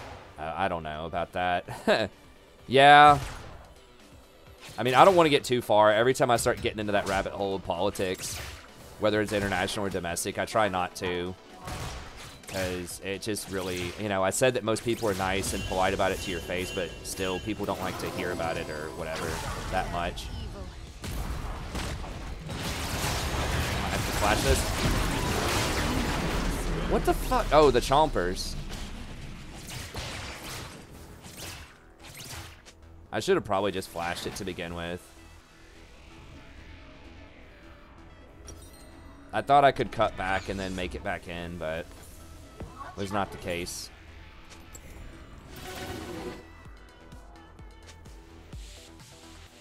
Yeah.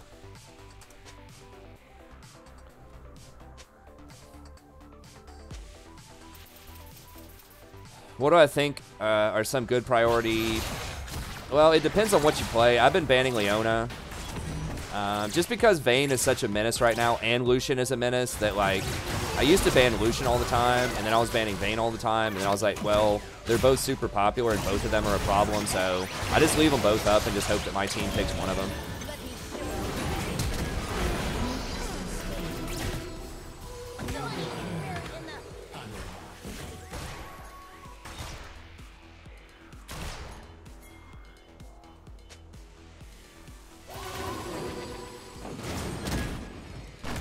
I mean, Lucian's right. I should have flashed the knockup itself. We're too greedy with it.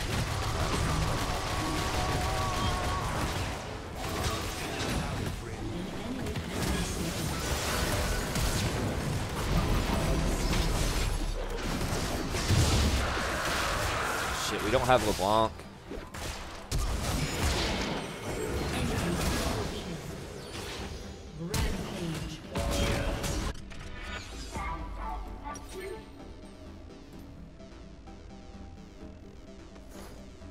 Alright, I'm gonna wait a second just so that I can get that final item there. Shut down.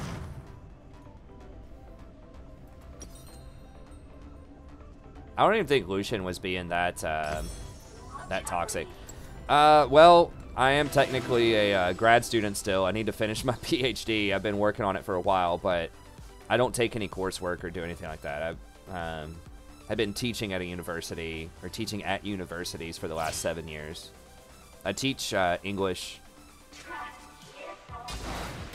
mostly like persuasive writing classes, so like freshman classes, for the most part, on how to research better, how to write better, how to make yourself more professional, that type of stuff. But you know, sometimes I teach Brit Lit.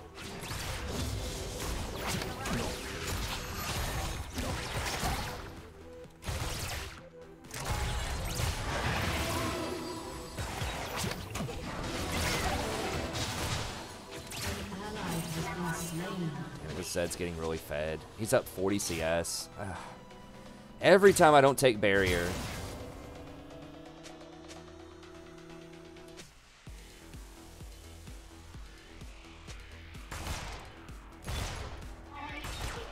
Dude, we didn't take 40 of your farm, bud. Got news flash for you. Nobody took 40 of your farm.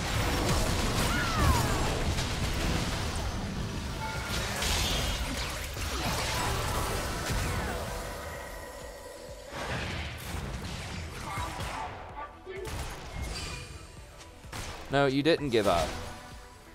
You failed. Don't act like you had a choice. In terms of, like, you chose to, like, feed in that lane. You did it because you screwed up.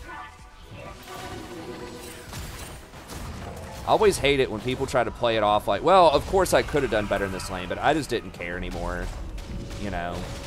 Yeah, I didn't have to feed this game, you know? I just chose to feed because this reason, this excuse, that excuse. Like, no, you didn't, dude. You failed. You did not play well this game. That's what happened. Just own it.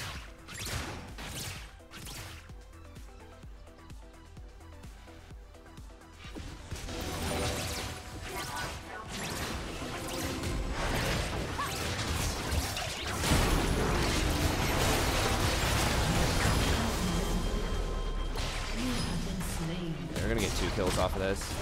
Okay. I'll take it. Jinx got a kill though, which sucks, but we did get 2.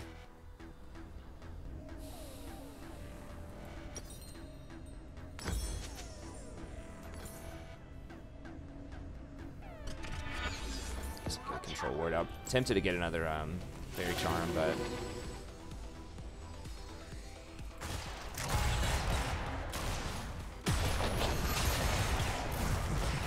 Bachelor, get close to getting a Bachelor is cool, man. Killing spree.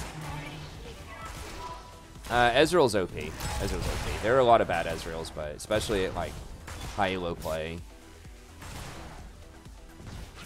Like he's OP for sure. His win rate doesn't reflect that, like platinum and lower, but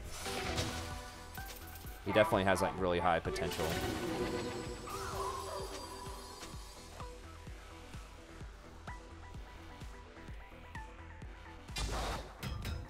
Yeah, she definitely should have gotten Seekers way earlier. Like, you just got to go into like crisis management mode when Zed's like that fed.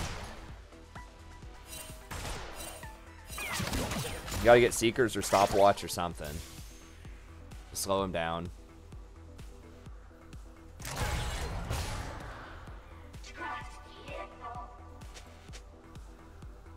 Why does she have double cloth? Whatever. I mean, she is going to go... I think there's only one cloth armor in Seekers, right? No, there is double cloth. Okay. Or in, yeah, in Seekers.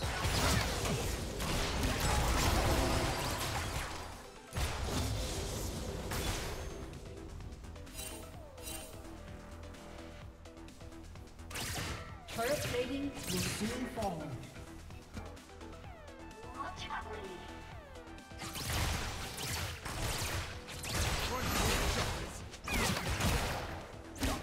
Cho's going AP.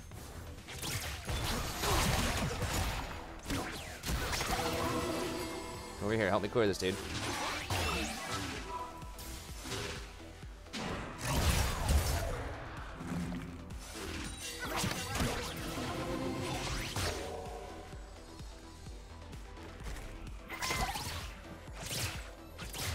Okay, Lee's on top side.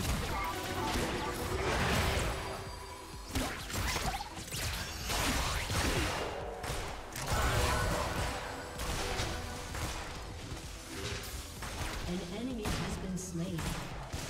Okay, nice.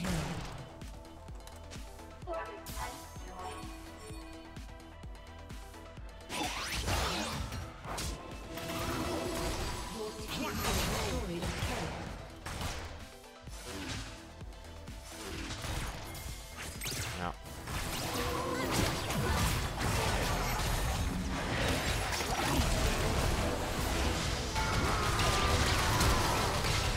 Okay, we got a flash out of it.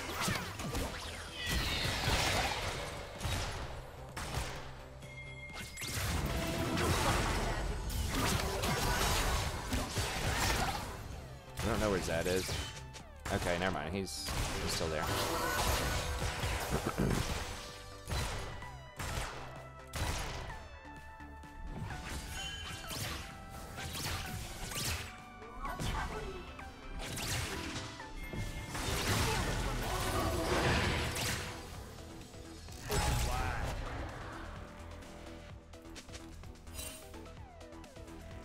What the hell?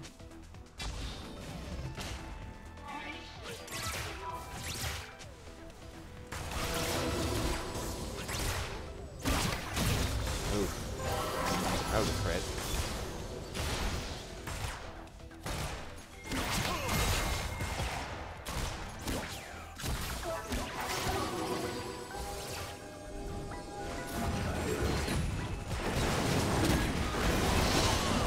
You should always ward directly in the middle of the dragon pit, because they could have this over here warded, and that ward over there wouldn't see it, most likely. Oh, he does have his ult.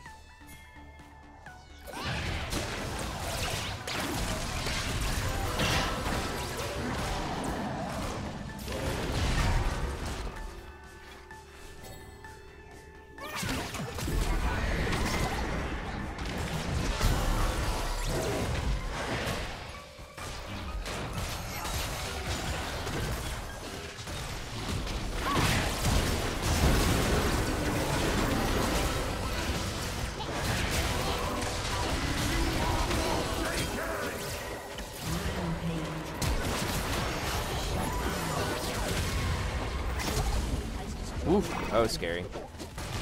Oh, he autoed a minion. Okay, well, he got it eventually. Oh, Zed's dead too. Nice. I was worried about Zed rotating down, but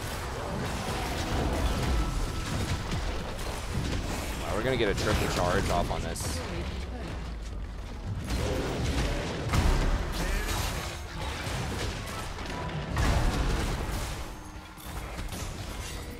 No. Let's get out.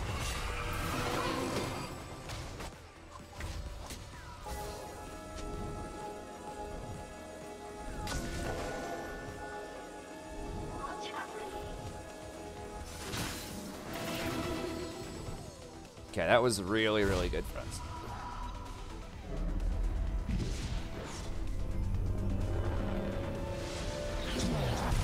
Yeah, I just kind of panic ulted the Cho. I think he already had the black shield on him. But I should have been a little more focused than that. I think I'm going to go Redemption here. I was... Obviously, Ardent Censer is very good with Lucian in general, but like Redemption's so nice. If somebody gets binded by the Morgana, I can probably heal them through it with Redemption, potentially. You just get so much extra value out of Redemption, too, with the Fiends. You get that extra 30 AP off of it. It's like 600 free gold, in addition to Redemption already being good.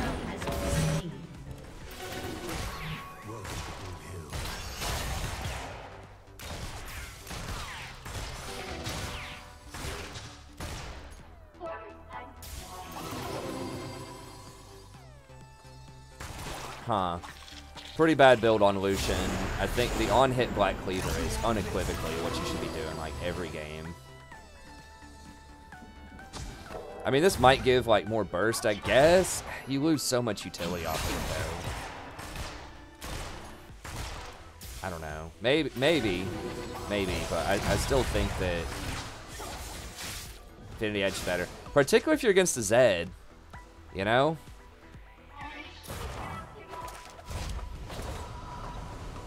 Like, having an extra 400 health off of Cleaver and being able to lifesteal some off of Blader and King is really strong. Is he going... I would have definitely, like, 100% gone Phantom Dancer second if Lucian's going IE first. Because, like, that shield is so good against Assassins. Phantom Dancer's, like, borderline OP right now, honestly. I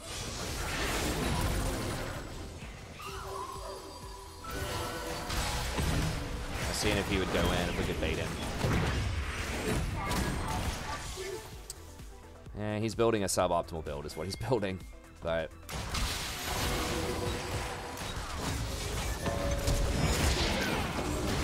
Oh, we missed!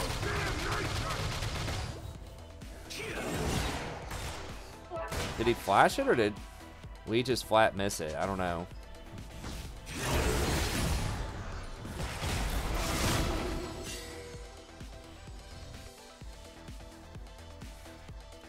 No, not into Zed in the laning phase. I'm talking about, like, outside of the laning phase right now.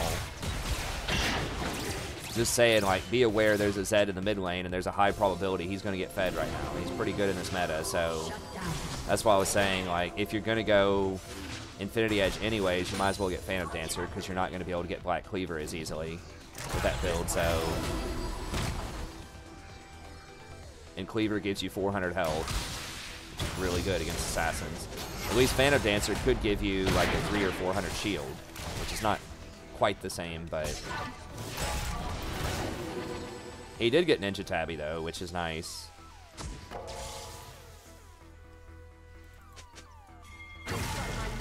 Yeah, I think. Oops. All right, well. Yeah, time to go. Oh God.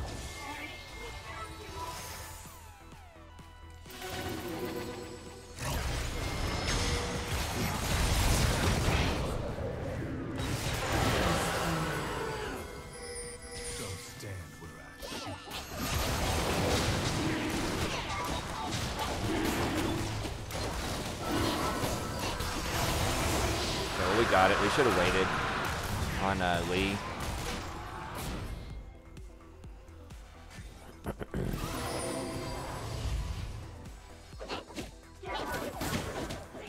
Red Zed Redemption. Sure? I don't know.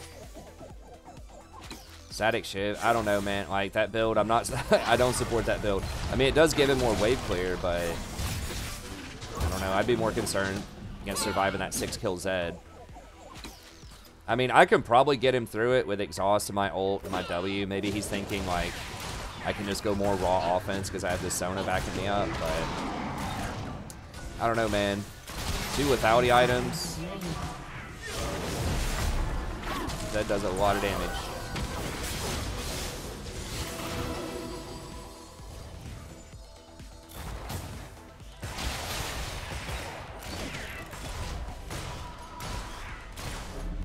PDGA Maw. I don't know if I'd go that far. You never want to get Maw when you have PD because the lifeline doesn't stack. So you never want to get Sterix plus Phantom Dancer or Maw plus Phantom Dancer, none of that. That's all, even though the shields are slightly different for each one, they all count as the same passive, so.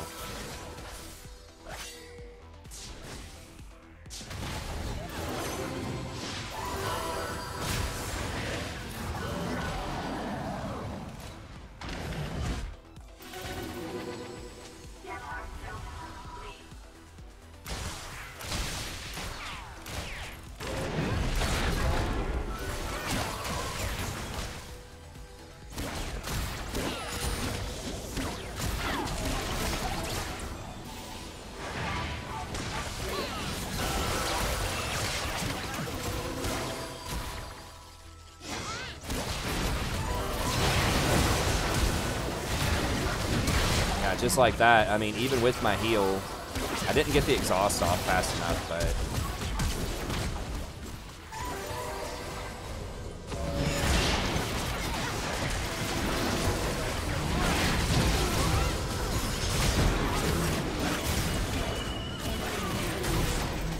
Why would we go into that?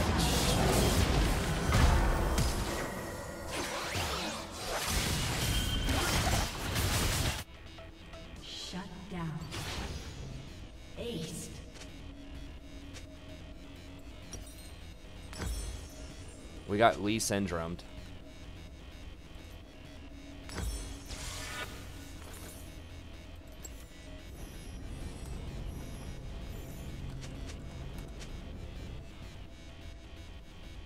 Yeah. Now he's got Phantom Dancer, but now they've got Baron, so he should have gone Phantom second with that build.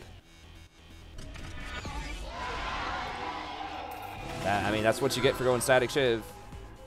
I could have exhausted it, but I think he had already taken, like... Because Zed just, like, instantly did, like, 80% of his health.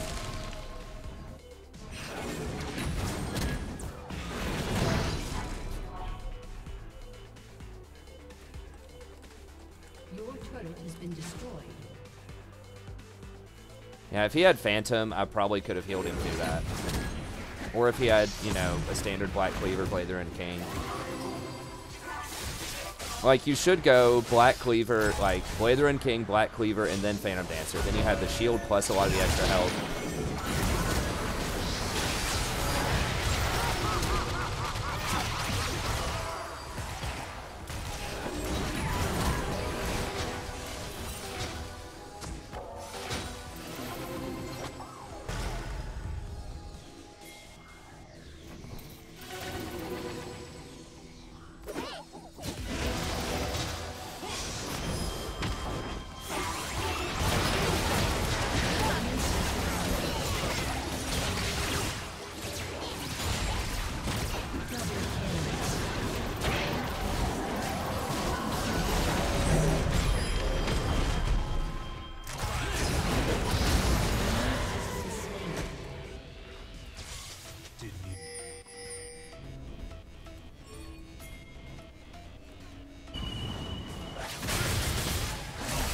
Yeah, they have Baron. Well, we stopped him with the Baron there.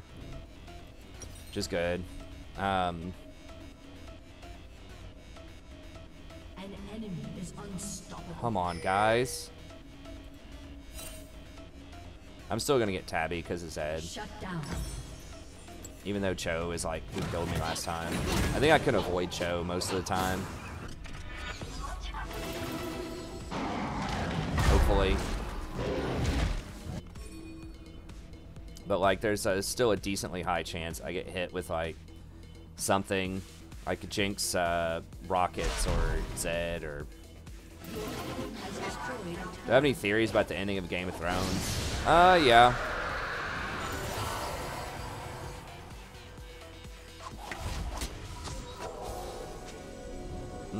I think that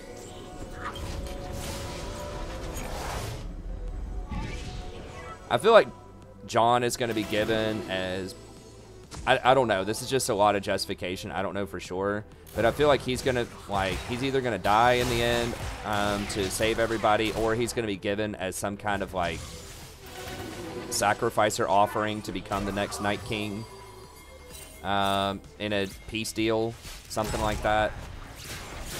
I think he has some kind of special relationship with the Night King, because the Night King has been scoping him several times, and I think the Starks are going to have some kind of history with, like, the Night King.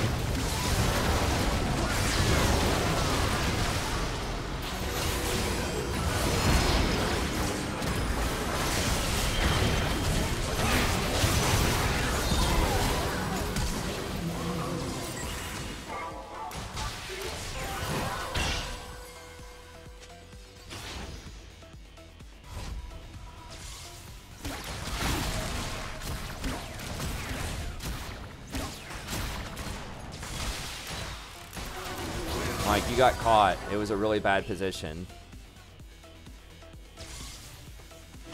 She's not useless. She still does damage. She's not as fed as I would like, but she still does damage.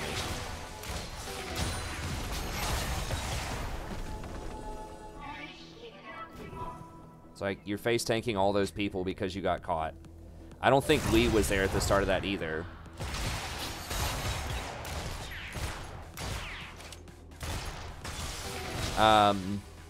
I mean, part of it, you know, might be Daenerys and Jon have a kid, and then both of them end up dying kind of at the end. We'll see.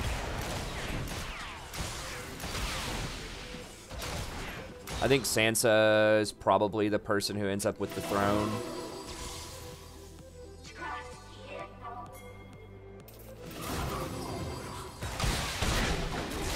I think Cersei, Jaime, I think both of them die. I hope Tyrion lives. I feel like Tyrion's going to live and be like an advisor to Sansa. Don't forget that Tyrion and Sansa kind of have a claim to the throne because they're technically married.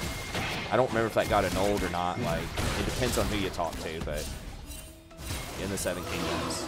So whether or not that marriage is still legit or not, but I hope he's an advisor or husband to her.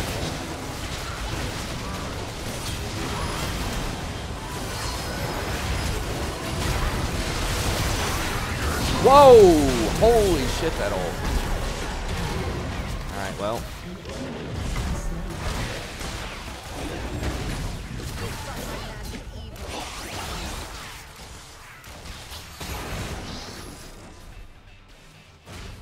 Nah.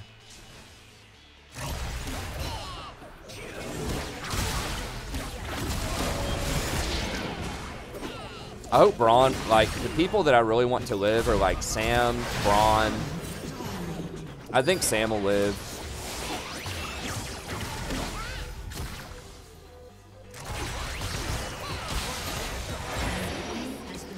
I think Jaime dies in the arms of Brienne. It's kind of foreshadowed when he like dies in the arms of the woman that he loves.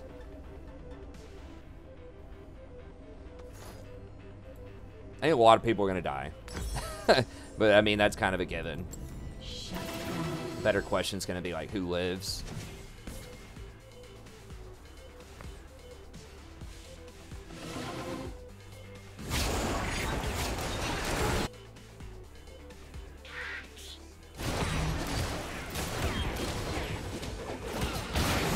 I think Sansa, yeah, kind of has to be the one that lives. It's like, oof, that ult saved him right there. Because she's the one who started off kind of the weakest overall, but she's been trained to be this politician by all of these other, you know, political figures. Like, she's learned how to play that game. And she's a pretty fair person, but she's not like a pushover. So I think she is the person. She also kind of, I think historically is supposed to be reminiscent of Queen Elizabeth. some of the stuff that I've heard, because a lot George Martin bases a lot of his stuff on historical people and historical events, even though obviously it's a fantasy thing. I'll kind of be sad that it's over, but at the same time, if they can get really good casting, I think there's great material they can explore depending on who wants to run the show for a prequel, which I think it's almost guaranteed that they're going to do like Ancient Valyria as one of the prequels, and that's what I've been saying they should do for a long time. Just exploring the fall of Valyria. You can still have dragons. You can have familiar names like Targaryens. You can explore like the origins of the Faceless Men. You can explore Ashai and Yeti. You know, some of these different magical schools. I don't know the exact time period. There's probably something going on in Westeros at the time too. So I think that would be a really cool like prequel to explore if they get the casting right and if they get good writers. I think it's really good material. I think Jaime's actually one of the most dynamic characters in the show. Like, he was such a villain early on, but then he really kind of has redeemed himself over time. I think there's so many of the great characters are very dynamic and have changed. I hear.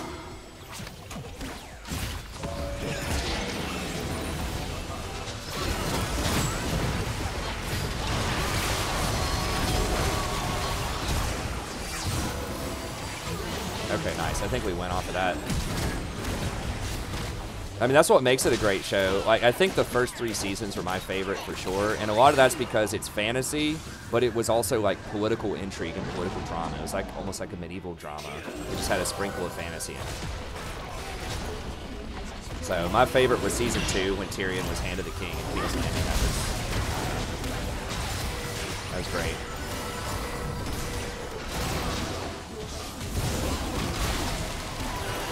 LeBlanc's pushing a side lane.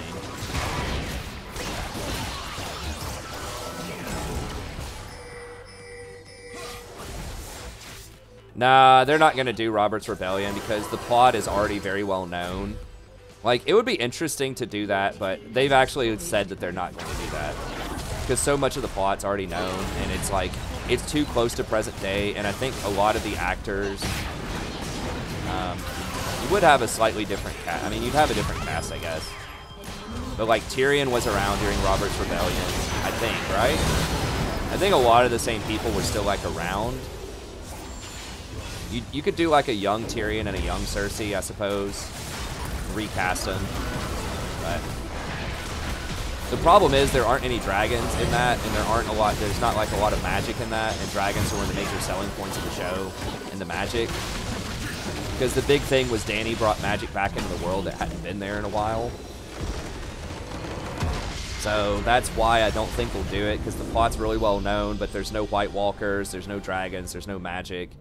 So you could do it, but that's why I think that going all the way back to Old Valyria and sort of the origins of the dragons, the start of the magic, there's going to be familiar names, but people don't know exactly what happened back then with as far as the plot goes. So it's a prequel, but the plot would actually be totally fresh. Like, the only thing you would know about it is that Valyria falls, you know, at the end. But and that gives you so much more rich, like, fresh stuff to look at. You can look at Ashai.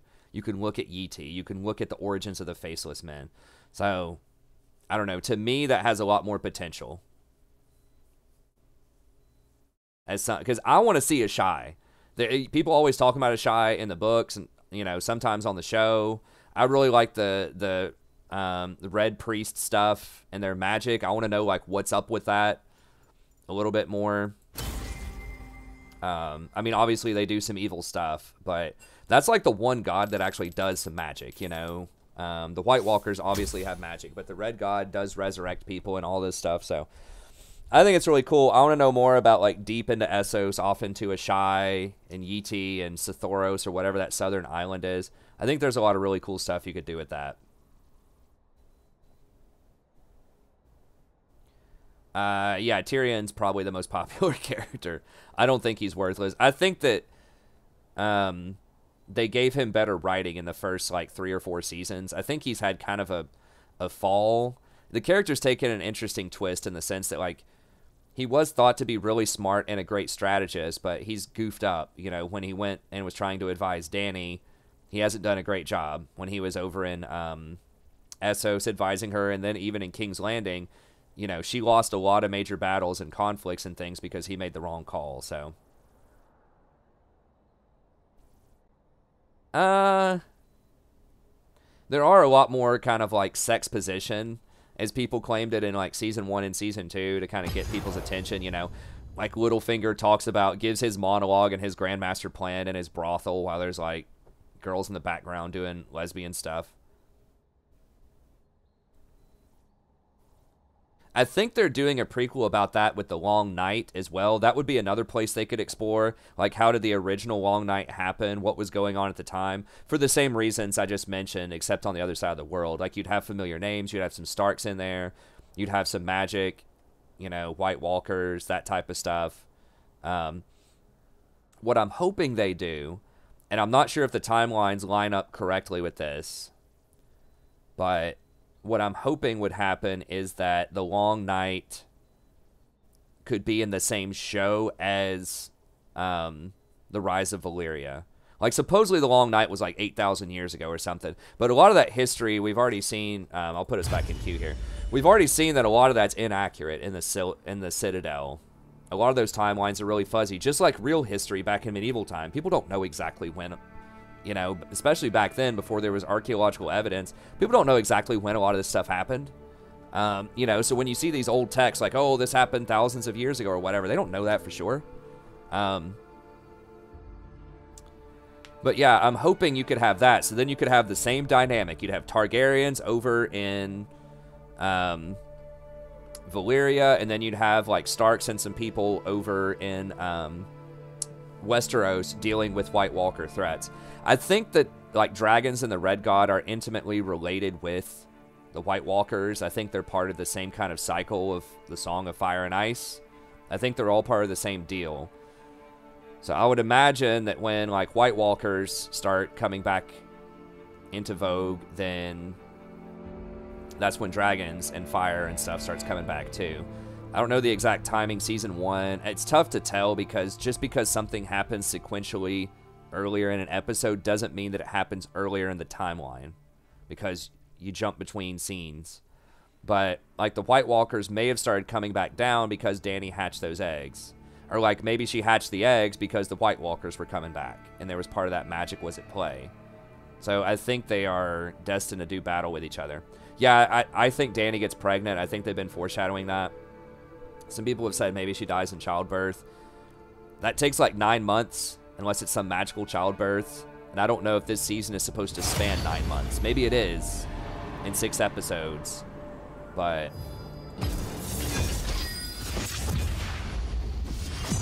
I don't know. Some people get weirded out around sex.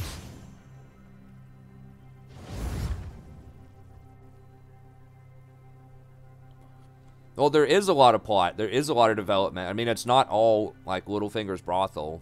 It's a major plot point. Like, they aren't just showing you sex for sex. Sometimes they are in Littlefinger's brothel, but like the incest between Jaime and Cersei is like integral to the plot. Like, it's why they try to it's why they try to kill Bran, and that starts the conflict between the Lannisters and the Starks. And that's a huge part of it. So it's not like they show Jaime and Cersei just getting it on just for the hell of it. Like, it's crucial to the plot. And then like the legitimacy of Robert Baratheon's children are a huge plot point too, that basically starts the War of the Five Kings. So it's like the incest is tremendously like plot focused. Even though, yeah, it does have shock value to it, I still think that it's really powerful in terms of a plot device. Only you can hear me, Summoner. What masterpiece shall we play today? Well, if it's any consolation, there's less sexuality in later episodes. But yeah, I mean, they do have it in. That's just like a thing with HBO. It's like you can show nudity, so oftentimes they do.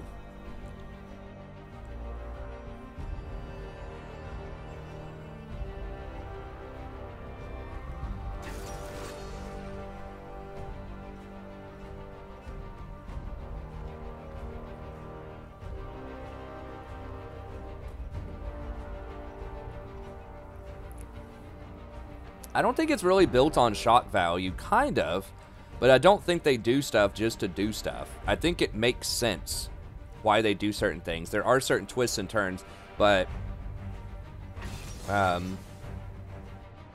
you know, minor spoiler here in terms of the shock value is it's from season 1, but you'll want to watch it anyways. It's great. But like the death of Ned Stark, for example, is one of the greatest kind of moments in modern TV history, partially because it was very shocking. They kill off a main character, but if you go back and look at it, you can see exactly why they did it, and people were foreshadowing it and warning him not to do this, especially Varys. Hey, don't do this. Hey, don't do that.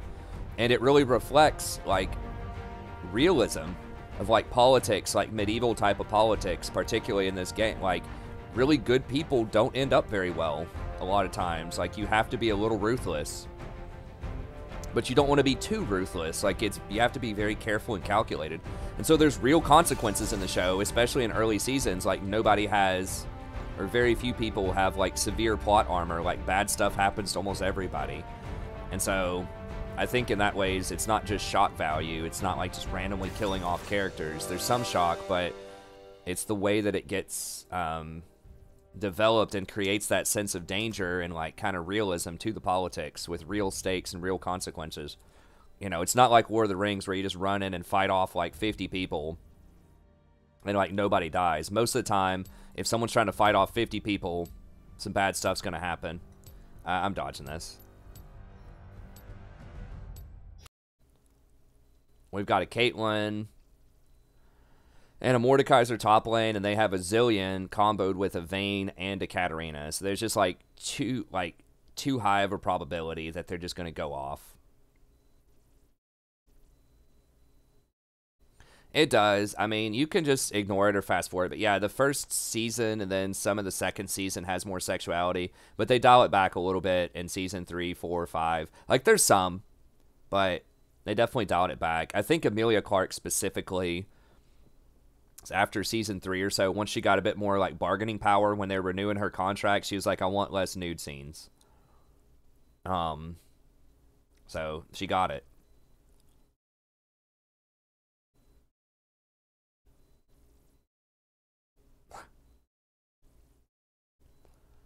So yeah, she was kind of a nobody, a relatively obscure actress when she got the role, so she's probably like, yeah, I'll do anything for this role. But then they're like, hey, we need you to re-sign for season 4 and beyond. And she's like, all right, I'll do it, but less nudity. So they're like, all right.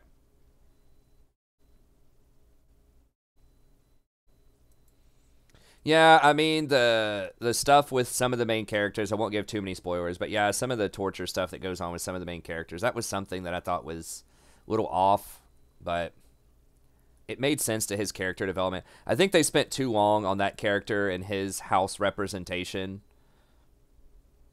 Once again, don't want to spoil too much with it, but I think just overall in the show, they really didn't do justice to Dorne or the Iron Islands. And so I think they should have just, and I get it, they don't have time for everything. George's novels are, you know, thousands of pages long. They can't cover all of that. But I think they should have just said, you know what? We're just going to either, like, I guess you can't completely cut either one of those storylines out, but we're going to severely abridge it and just not even try to develop it very much. Because they just kind of have this half-assed thing with Dorne and the Iron Islands, and both of them kind of suck, and nobody cares about those characters for the most part. So I would have just taken away some of that and invested that time in other areas that could have used more development. But overall, I think they did a pretty good job of balancing most things. I just think, you know, most people by far would say, like, the worst stuff in Game of Thrones was probably Season 5 Dorne. With the Sand Snakes. Just terrible. Terrible plotline, but so good. Like, I think they should have spent a lot more time in Old Town with Sam's, but they had to abridge that quite a lot. But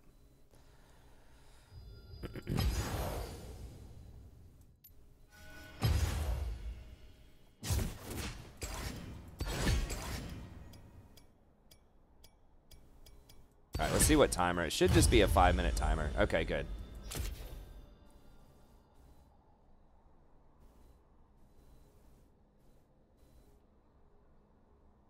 Hey, congrats, Tiny, on being an uncle.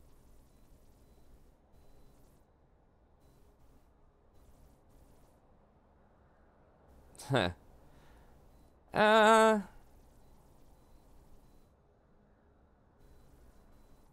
random Ed Sheeran cameo. Yeah, I mean, the later seasons do kind of have their problems. I thought Ramsey was, I thought he was a pretty good villain for the most part. He was probably one of the most, like, kind of one-dimensional villains. Like, you could sort of get the way that he is from his father. Maybe they could have played that up a little bit more, but...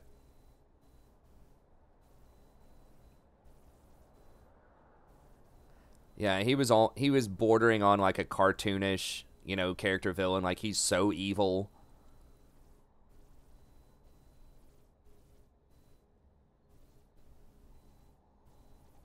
But, you know, I thought that was okay.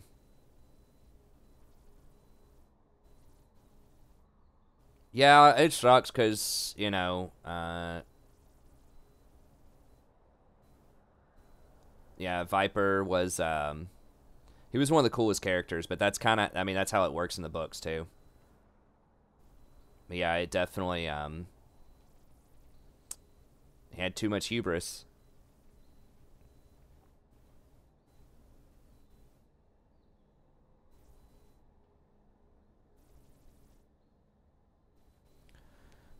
I mean, it was pretty brutal. One around the Unsullied. I think you can do Unsullied stuff and deal with that with the Marine or the old Valyria. Yeah, the Hound was great. See, the Hound was kind of like a sort of villainous character, and he had a nice redemption arc. That's one of the best. Like, they did some stuff really well with the show that like wasn't in the books that much, like the buddy cop with the Hound and Arya. Like, their adventures were great. And like season 4, Arya dealing with a lot of characters she doesn't really deal with in the book is great. Like Arya with Tywin was great when they were both at Harrenhal. I liked that interaction quite a bit. It's like she, you know, kind of wants to kill him, but he's kind of like a mentor figure too, sort of, to her. I liked Bronn, what they've done with Bronn. I think he's been great, how he sort of, his allegiance, he just kind of bounces around and he sort of gives you like an interesting perspective, how he like joins these different camps. Like, he feels like a real mercenary that like isn't just a mindless like killing machine, but he's got like, you know, real kind of ambitions, and he's kind of funny. Like, I think it's cool.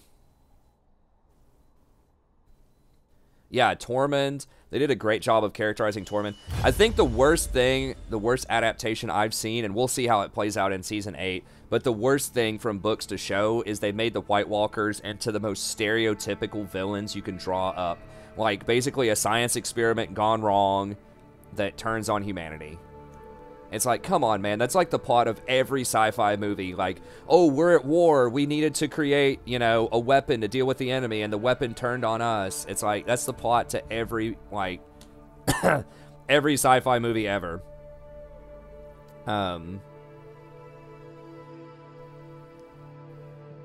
Yeah, you could still play too, sure.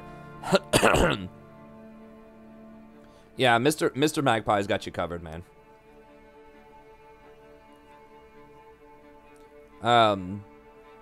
Yeah, because in the books, it is highly, like, implied that they are, like, a sentient kind of people that were, like, blended with humanity. Like, basically, this old Stark, it was, like, the 12th commander, Lord Commander of the, Night's Watch or whatever, basically got together and had sex with this, like, Ice Queen person. And she, like, took his soul or something. So, yeah, they're supposed to be a lot more kind of human-esque.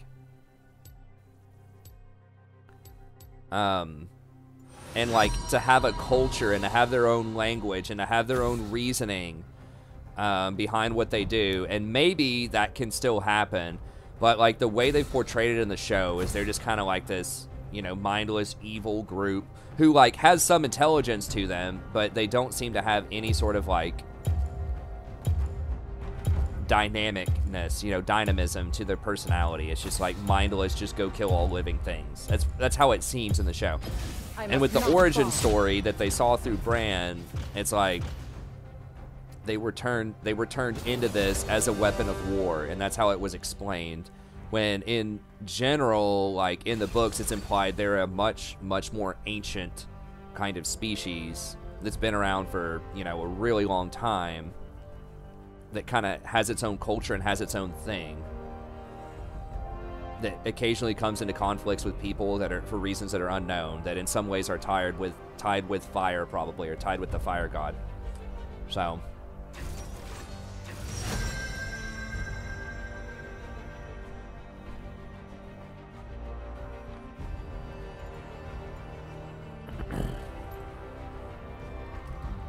So that was one thing I didn't like, is I thought they dramatically oversimplified the White Walkers. But they are, I mean, they are running out of time, to be honest, you know. Like I said, they only have one more season to do it, and you just can't create a really dynamic, like, alternate race like that. And really the writers, like, George is not that far yet. I think George could have given him notes or something, but that takes a lot of creativity and a lot of writing to do that correctly, to have, like, an empathetic villain. But this is the kind of stuff I'm talking about. I think they should have taken back from Dorne, taken back from the Iron Islands, spent less time on that because they didn't really do it justice anyways, and they didn't have time to. Just cut back from that and develop the White Walkers a bit more. Give us more of their point of view, like in earlier seasons, a little bit. They did some of that. They showed like one of the babies getting transformed. Please don't pick that garbage, man. We have a pretty good comp. Against Darius? You really want to pick that trash into Darius? Like one of the most oppressive top laners. Like, yeah, man. Let me pick this like piece of garbage, like hyperscaling champ against the most aggressive, like top laner possible.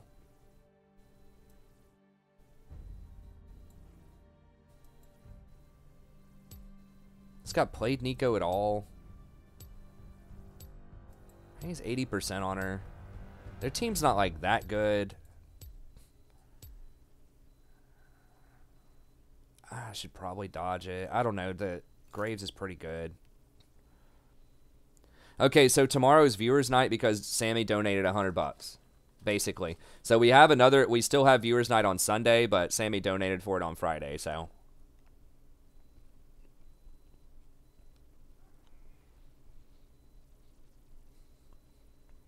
they can talk though. Like their ice crackles are supposed to be a kind of language. They could subtitle it. But, like, in the book, they have their own language that people just can't understand very well.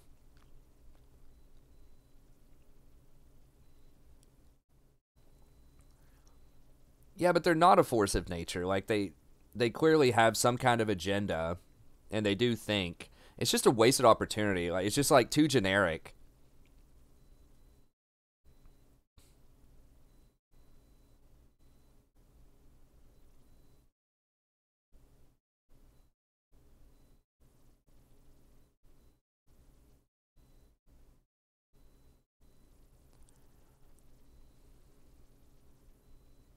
I like the many-face god stuff. I wish they could have done, like...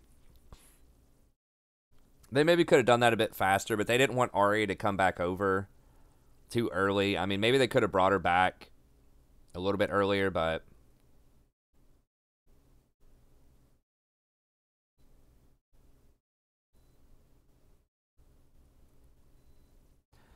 Well, we don't know the Night King. I think he's different than a normal general. He's got that huge-ass dragon now, too. Well, they haven't focused on the politics, like, in a long time. Like, seasons 1 through 3 were the real, like, political seasons. I mean, like I said, that like they can't, like, sort of humanize the White Walkers at this point. I mean, they don't have time for it. But I'm just saying, in earlier seasons, I think they should have, like, redistributed their time to follow that, because I think that would have made, like, for a much more interesting, dramatic thing. Welcome to Summoner's Rift. Because, like, the cool thing about Game of Thrones is you care about so many different characters, a lot of times, that are on different sides, that are on different allegiances. So when we saw the battle, and they did this very well last season, when you see, like, you know, Tyrion and Dany on one side of a battle, And then you end up seeing, you know, Jamie and Braun on another side. Like, you're so conflicted watching it. You're like, wow, you know, I kind of want Dany to win in her army, you know, because we've been following her point of view. But I also kind of want Braun and Jamie to win because, you know, they're kind of seen as these good guy figures now.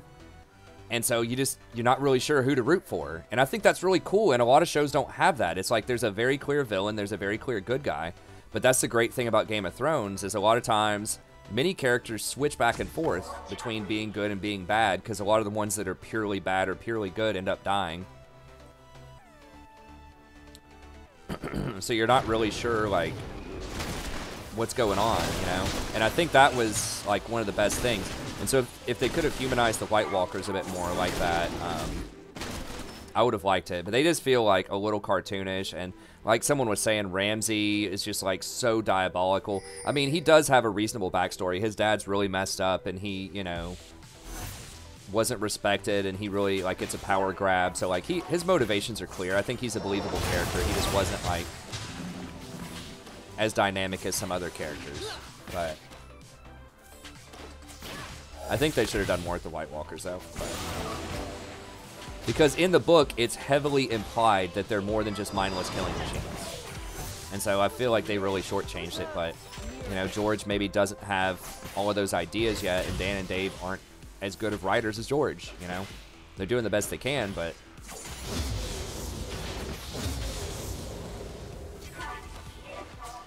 I'm not one of those book purists where it's like, oh, it's not exactly out of the book, it's a fail, because that's not how, like, movies and TV works. Like, it can never be as detailed as a book. You don't have time. You know, someone sitting there reading those books can spend, like, you know, 100 hours reading through one of those books, whereas an entire season of a show is 10 hours. Like, you just can't, like, cover that much.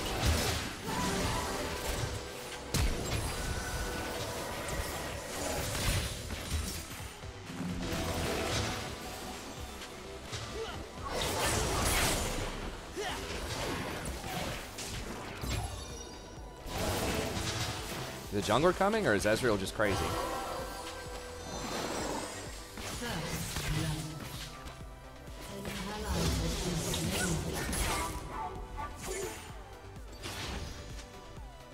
So yeah, I think they've done a relatively, like, a pretty good job. There's just a couple of things I would change, but everybody has stuff they would suggest to change, you know? I'm sure if Dan and Dave could go back and do it all again, there's stuff they would change too. I think overall, it's done a pretty... Oh god, he auto-attacked the tower. I don't think he would have killed her anyways. She's gonna kill him, though.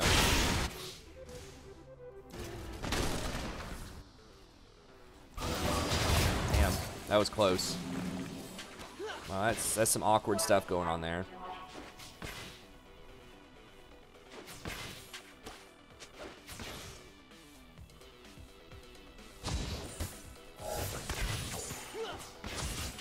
We need to thin this wave out a little bit before I, well, hell, I'll just go ahead and get a quick hit on him. Usually you don't want to auto-attack in a wave like that because they all turn around and hit you. But I had my power cord charged up, so I was like, well, I'll just go for it.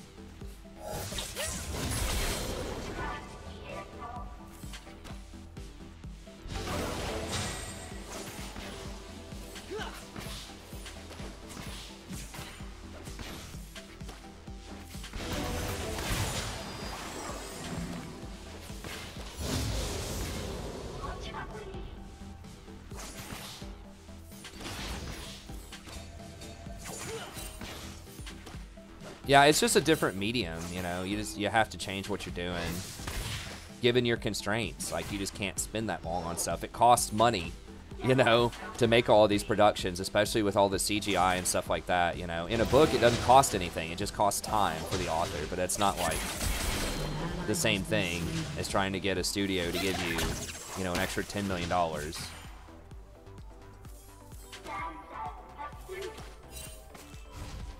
Was it least top?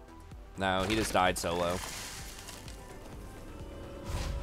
Yeah, Kale's hard feeding. Like, why are people playing that piece of trash champ? Like, she's so bad right now. I mean, I wouldn't be surprised if top lane, if she has like a 30% win rate.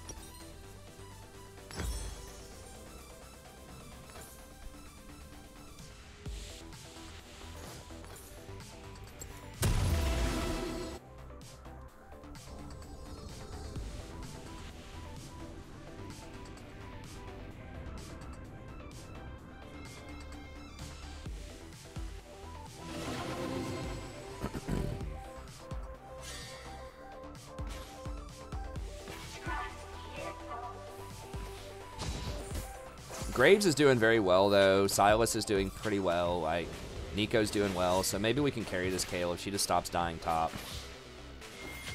Why is she trying to all in him? It's like, honey, like... Sweetheart.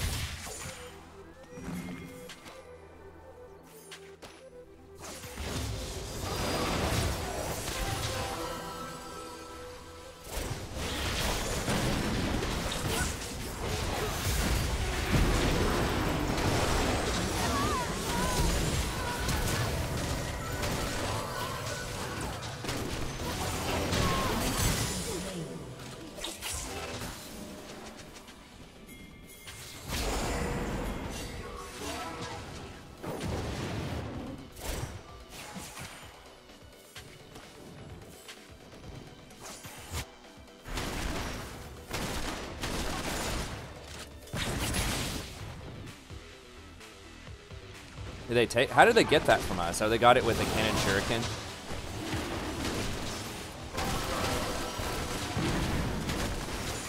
Is he 6? Okay, he's in mid lane again.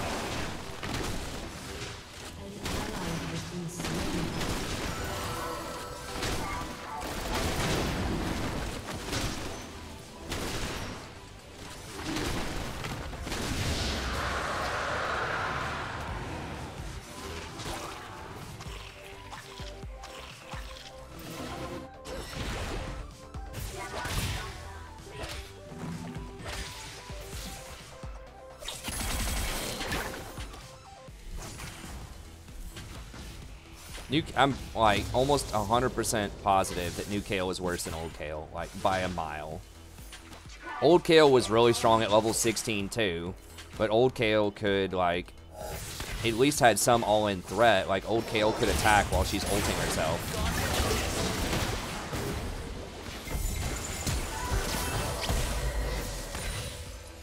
Yeah, this guy's a lot better with Nico than I am.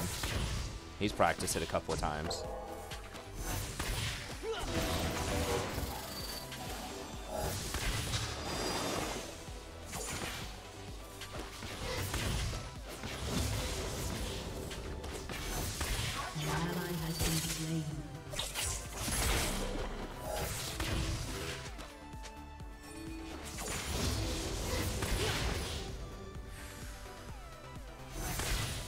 Now she's like, please help me. I'm down 30 CS. I guess 20, but it'd probably be 30 soon. She just needs to be able to get ranged sooner. Like, that's the biggest thing is like, you know, old school Kayle could get ranged early. Like, yeah, she could only do it for limited windows, but like you still had the power to go range. And you can still ult yourself, and it was on a really low cooldown, you know? Her ult used to be on like a 100-second cooldown or something. That was like 160 seconds at level 1.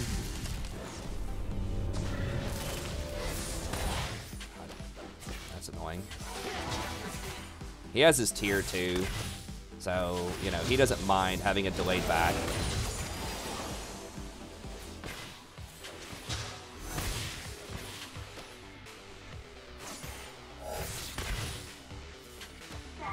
He's almost out of mana, though.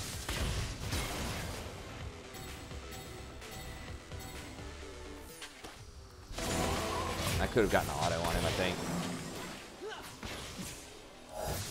Feels like that's going to be a fail top. An enemy has been slain. Enemy killing spree.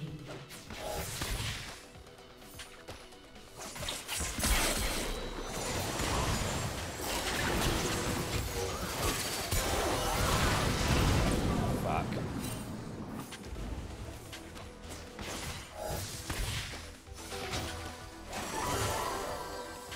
If I hadn't been typing, I would have been more on point. I didn't realize Nico was going to go for that there.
I mean, bro, you're 1-3, you're down 30 CS, and like Kayle is a worthless champion. So it's, I'm not saying that you are a bad player per se. I'm just saying that you picked an absolutely terrible champion on this patch. That's all.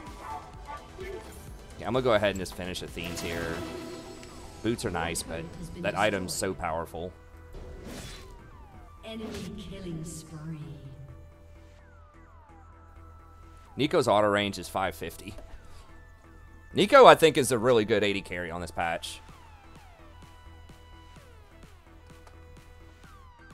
Well, it's just Kayle inting. It's not a duo. It's the champion is really, really bad.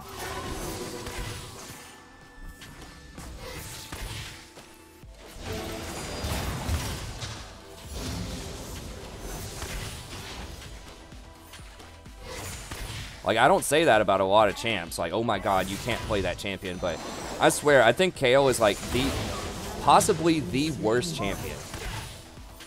Like, on release that I can even remember.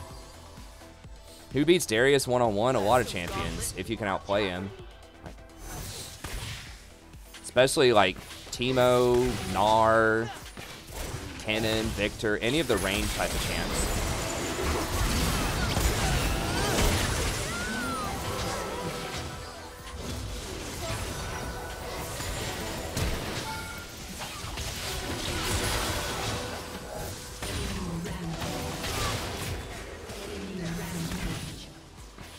Turret plating will soon fall.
Okay, I'm just muting these idiots. I don't even know. Like, they're clearly too dumb to figure it out.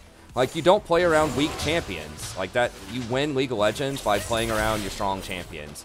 You don't pull people up. People that are drowning, you let them drown. That's the moral of the story in League of Legends. You help the rich get richer.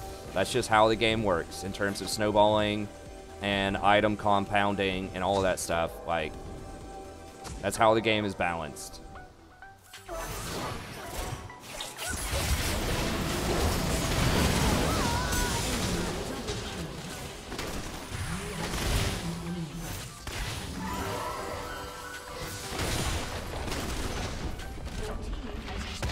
Are they just, like, intentionally inting now? Or are they just, like...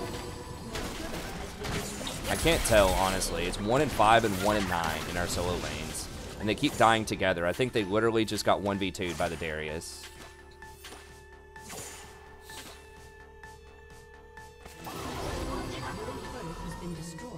There's not going to be a late game.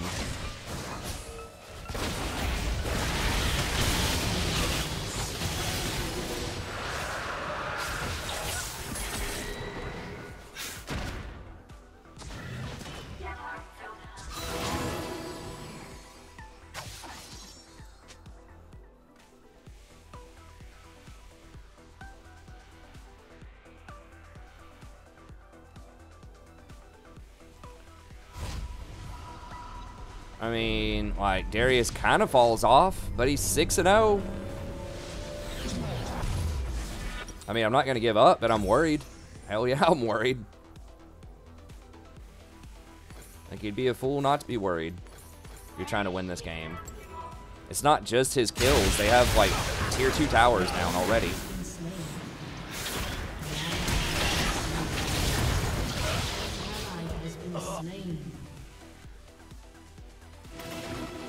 And Kennen, like, AP Kennen is really fed. AP Kennen is very strong when he's fed. Especially in team fights, so. I'm not sure, like, about Nico in general. I think she's pretty good. She's like a split pusher late game.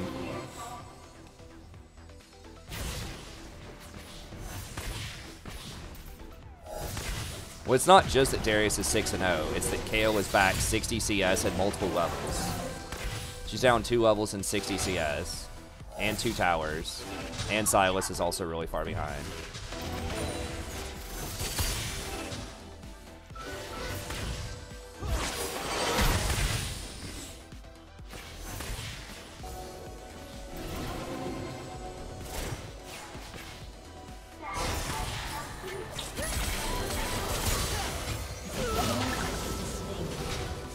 Yeah, I think Nico, like, seeing this Nico, like, I was obviously a trash Nico, but seeing this one, it feels really strong.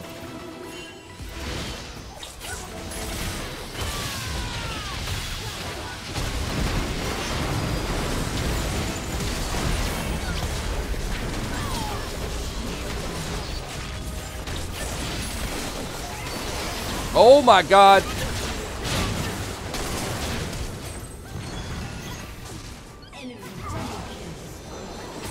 Yeah, Darius falls off, man. Who cares about a 6-0 Darius?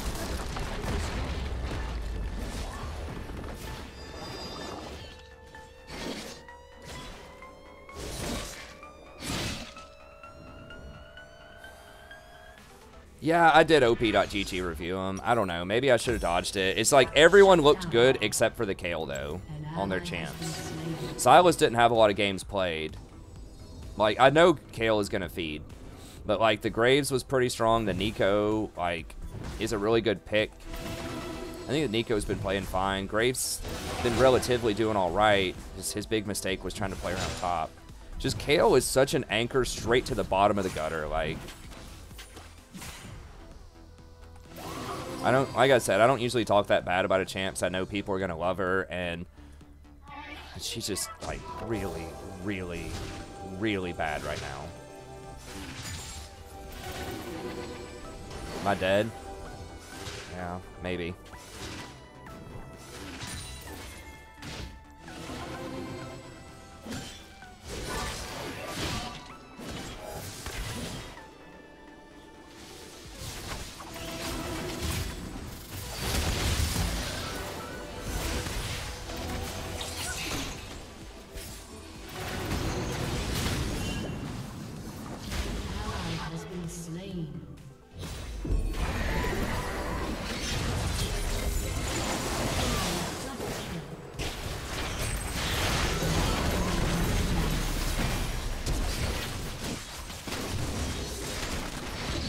I just have to dodge, like, every Kayle game. Like, literally, I don't usually do that around most champs. It's like, even, like, Ezreal, it's like, you can't just auto-dodge it. But, like, Kayle is, like, it has to be auto-dodged.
Why are you trying to 1v1 him?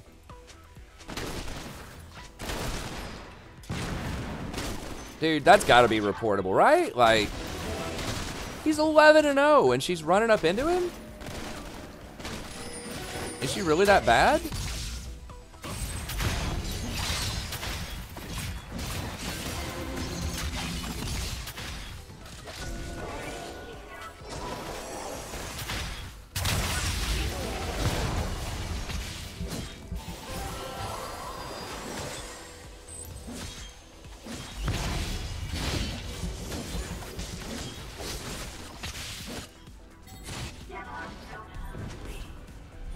Yeah, the last time we had a Kale on our team, it was like 34 minutes into the game and she still wasn't level 16.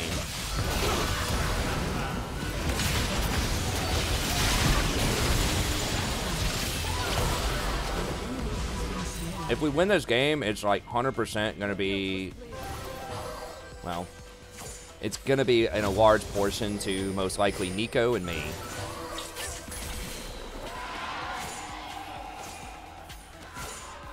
Three-manning the Baron. Because at least can tank it with her spiders.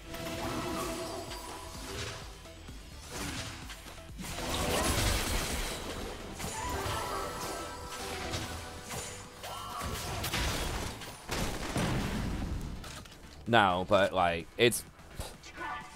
Kale is extremely likely to feed. Like, that's the thing. It's like, no, it's not just if anybody feeds. And she's, like, virtually worthless unless she's really fed. She does have some utility, you know, with her ult, but... I mean, if the game goes to 40 minutes, sure. Like, maybe she does some stuff. I don't know. I mean, I'm not going to surrender. Just certainly not happy about how they've tried to rebalance Kale, because it's like, it's the same thing she always was. Which is, it takes multiple items for her to come online. And that was her huge problem, is she had a terrible laning phase. But she scaled really well into late. So it's like, if you're going into game design and development, like, you're like, okay, why have people not been playing Kale very much for the last 7 years? It's like, alright, well, she doesn't have a good laning phase. Okay, so what are we going to do about it? Well, let's make her laning phase even worse. Like, arguably one of the worst laning phases in the entire game. And then let's have her maybe scale a bit harder into late. Let's double down. It's like, she was already really good on like 3 items beforehand, before the reword.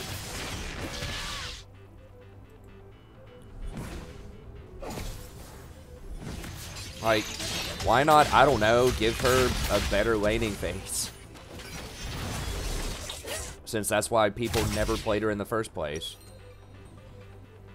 I know it seems revolutionary, but... Has been slain. Enemy double kill. How do I even get here? I guess maybe I'm Mikhail's.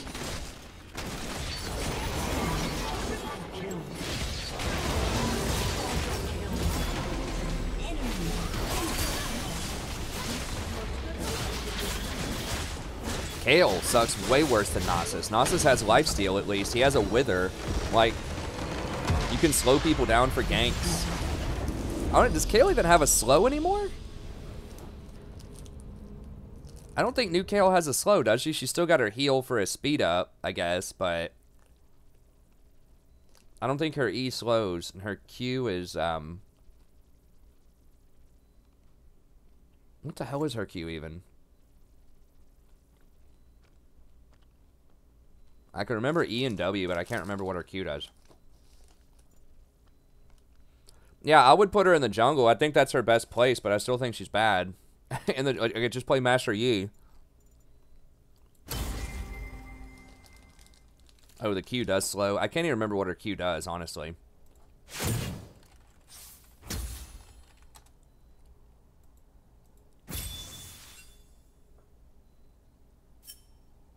Oh, it's that skill. Yeah, it's the easy as hell to dodge skill shot.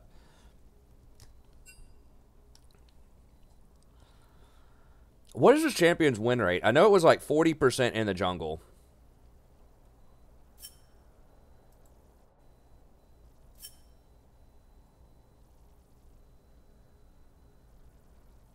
I guess somehow she's got a 48.5% win rate. Okay. So, I don't know, man. I would still, like, I'd rather have Ornn. I'd definitely rather have Mundo top. definitely rather have Aatrox top. And probably rather have Rise or even nerfed Urgot.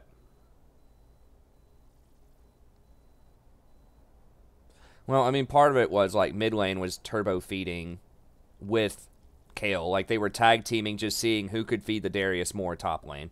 Like, you never try to save a drowning person in this game most of the time. If the top lane is, like, 0-2 or 0-3, don't go up there. The reason why is items compound, like, multiplicatively. Once you get certain items, then, like, the next item makes the first item stronger.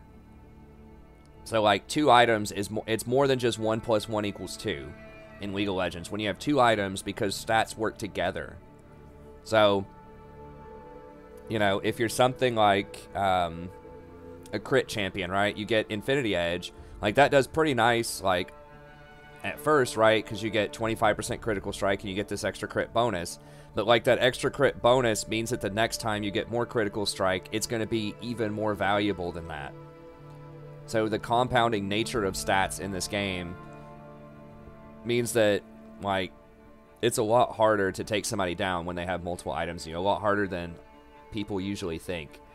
And especially on someone like Darius, who has really good resets because he can apply those bleeds to multiple people and get multiple ults off. Like, he's, you know, one of the best 1v2 type of champs in the game off of ganks if he's fed, because of his bleed stacking and his resets and his ability to heal himself with his Q also. So you really don't want to mess with him. Another problem is, like, if you go up there to gank that top lane and the enemy jungler shows up and it's a 2v2, you're definitely getting stomped.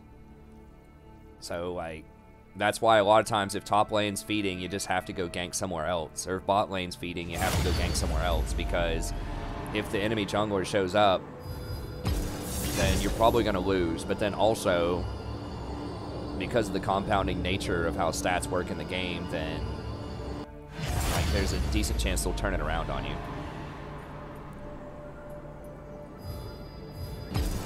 Like, sometimes you can gank a losing, you know, if you know where the jungler is. Like, if you get a... This is why they give out shutdown gold, by the way. If you didn't realize that. It's because otherwise it would be almost impossible to get back into the game because of the compounding nature of stats.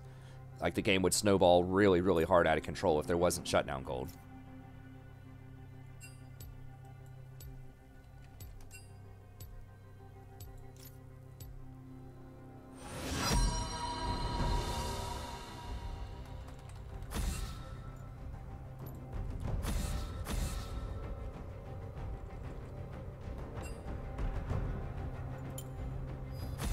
I must not fall.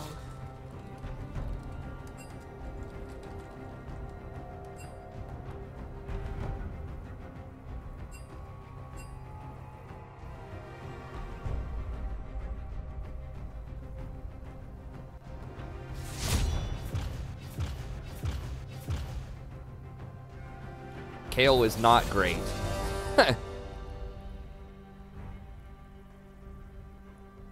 Kayle is definitely, like, I would say there's probably a 90% chance that she gets some buffs, either next patch or the patch after that.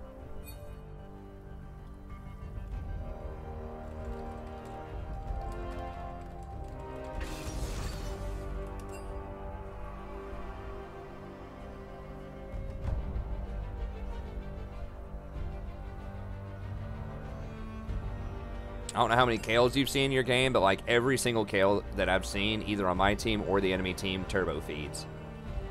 Is, like, down 40 or 50 CS.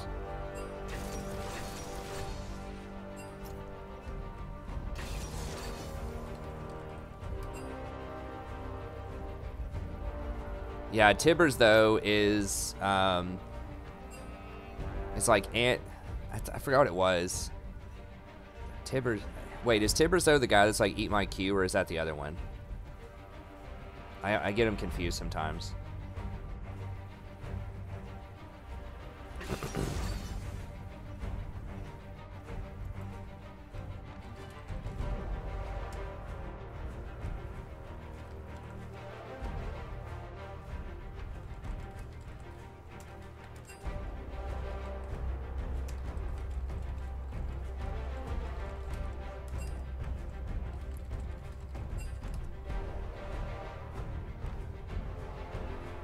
Oh, okay, it is taste my Q, or eat my Q, or whatever.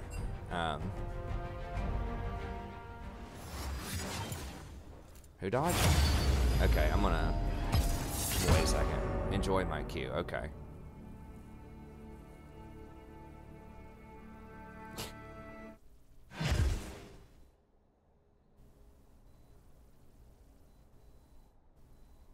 No, the other Tibbers, the Plat Tibbers, is named something else.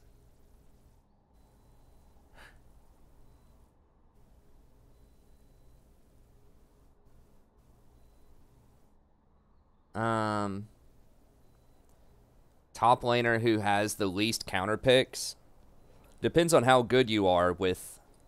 Like, there's a lot of skill expression in some of the best top laners. Like, if you're a very good Yasuo top laner or a very good Riven, there's very little that people are going to be able to do about it in solo queue. Fiora, you know, that type of stuff is really, really hard to handle if you're good on those champs. But a lot of people aren't good on those champs. I would say, like, Yorick. I think Yorick's probably one of the easiest champs to play that has the least counter, or, like, Garen, especially at lower elos, is very efficient. Oh, it's like 3 in the morning. How long have we been streaming? When did I get? I got on at, like, 10. We probably should go ahead and call it there, honestly. How many, we got 91 people. Yeah, because I have to get up in the morning, and I really need to, like, do some guides and stuff tomorrow.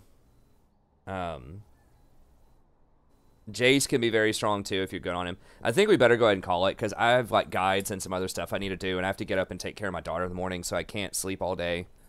I need to be awake and alert, and we've been streaming for probably 4.5 or 5 hours. The Plat guy is Tibbers. Well, that's not gonna... It doesn't have an upload command, but you got to remember we had some connectivity problems around midnight. Because it's been almost 3 hours here, but that was 3 hours since midnight-ish, since we had the connectivity problems. I think we got the stream up and running around 10:15 or 10:20, so... Yeah, it's almost 5 hours. I used to do the 5 or 6 hour streams, but that was before I had to take care of my daughter when we had full-time daycare and I could sleep till 2 in the afternoon. Can't do that anymore. Well, they just want to play it for fun. Why do people want to play Kayle when she's bad? Because she's new, and there's probably a lot of all-caps videos, and people just want to try her out. Hey, thanks, Jason. We'll be back tomorrow for Sammy's stream, Spectacular. Oh, yeah, I forgot about that song again, Shy Guy. Yeah, we'll start off the stream next time with that for sure. I'll do the song. Nice. Good job, Sammy. But, yeah, we will... We'll start off with the song. We'll do Sammy's stream Spectacular. We'll give priority tomorrow to members that want to play. If we don't have enough people... you know, maybe we could have some people from chat jump in a little bit. I'd be interested to try out Nico a little bit more, or Vayne. There's some other stuff I'd like to try out. Maybe some more junglers. We'll see. But I do have the 80 carry tier list. I am going to release that tonight. I did record it and upload it. I just haven't put the timestamps in there yet. This is a preview if you want to see top 5, Vayne, Lucian, Nico, Ezreal, Draven. If you want to hear about the Nico, if you're like, what's up with that? Be sure to watch that section. It's probably like 15 or 20 minutes long where I explain that. But anyways, that's going to be it. Thank you very much. We'll be back tomorrow. Stay tuned. Got a lot of guides coming up over the next few days. And I'll see everybody next time. Have a good day.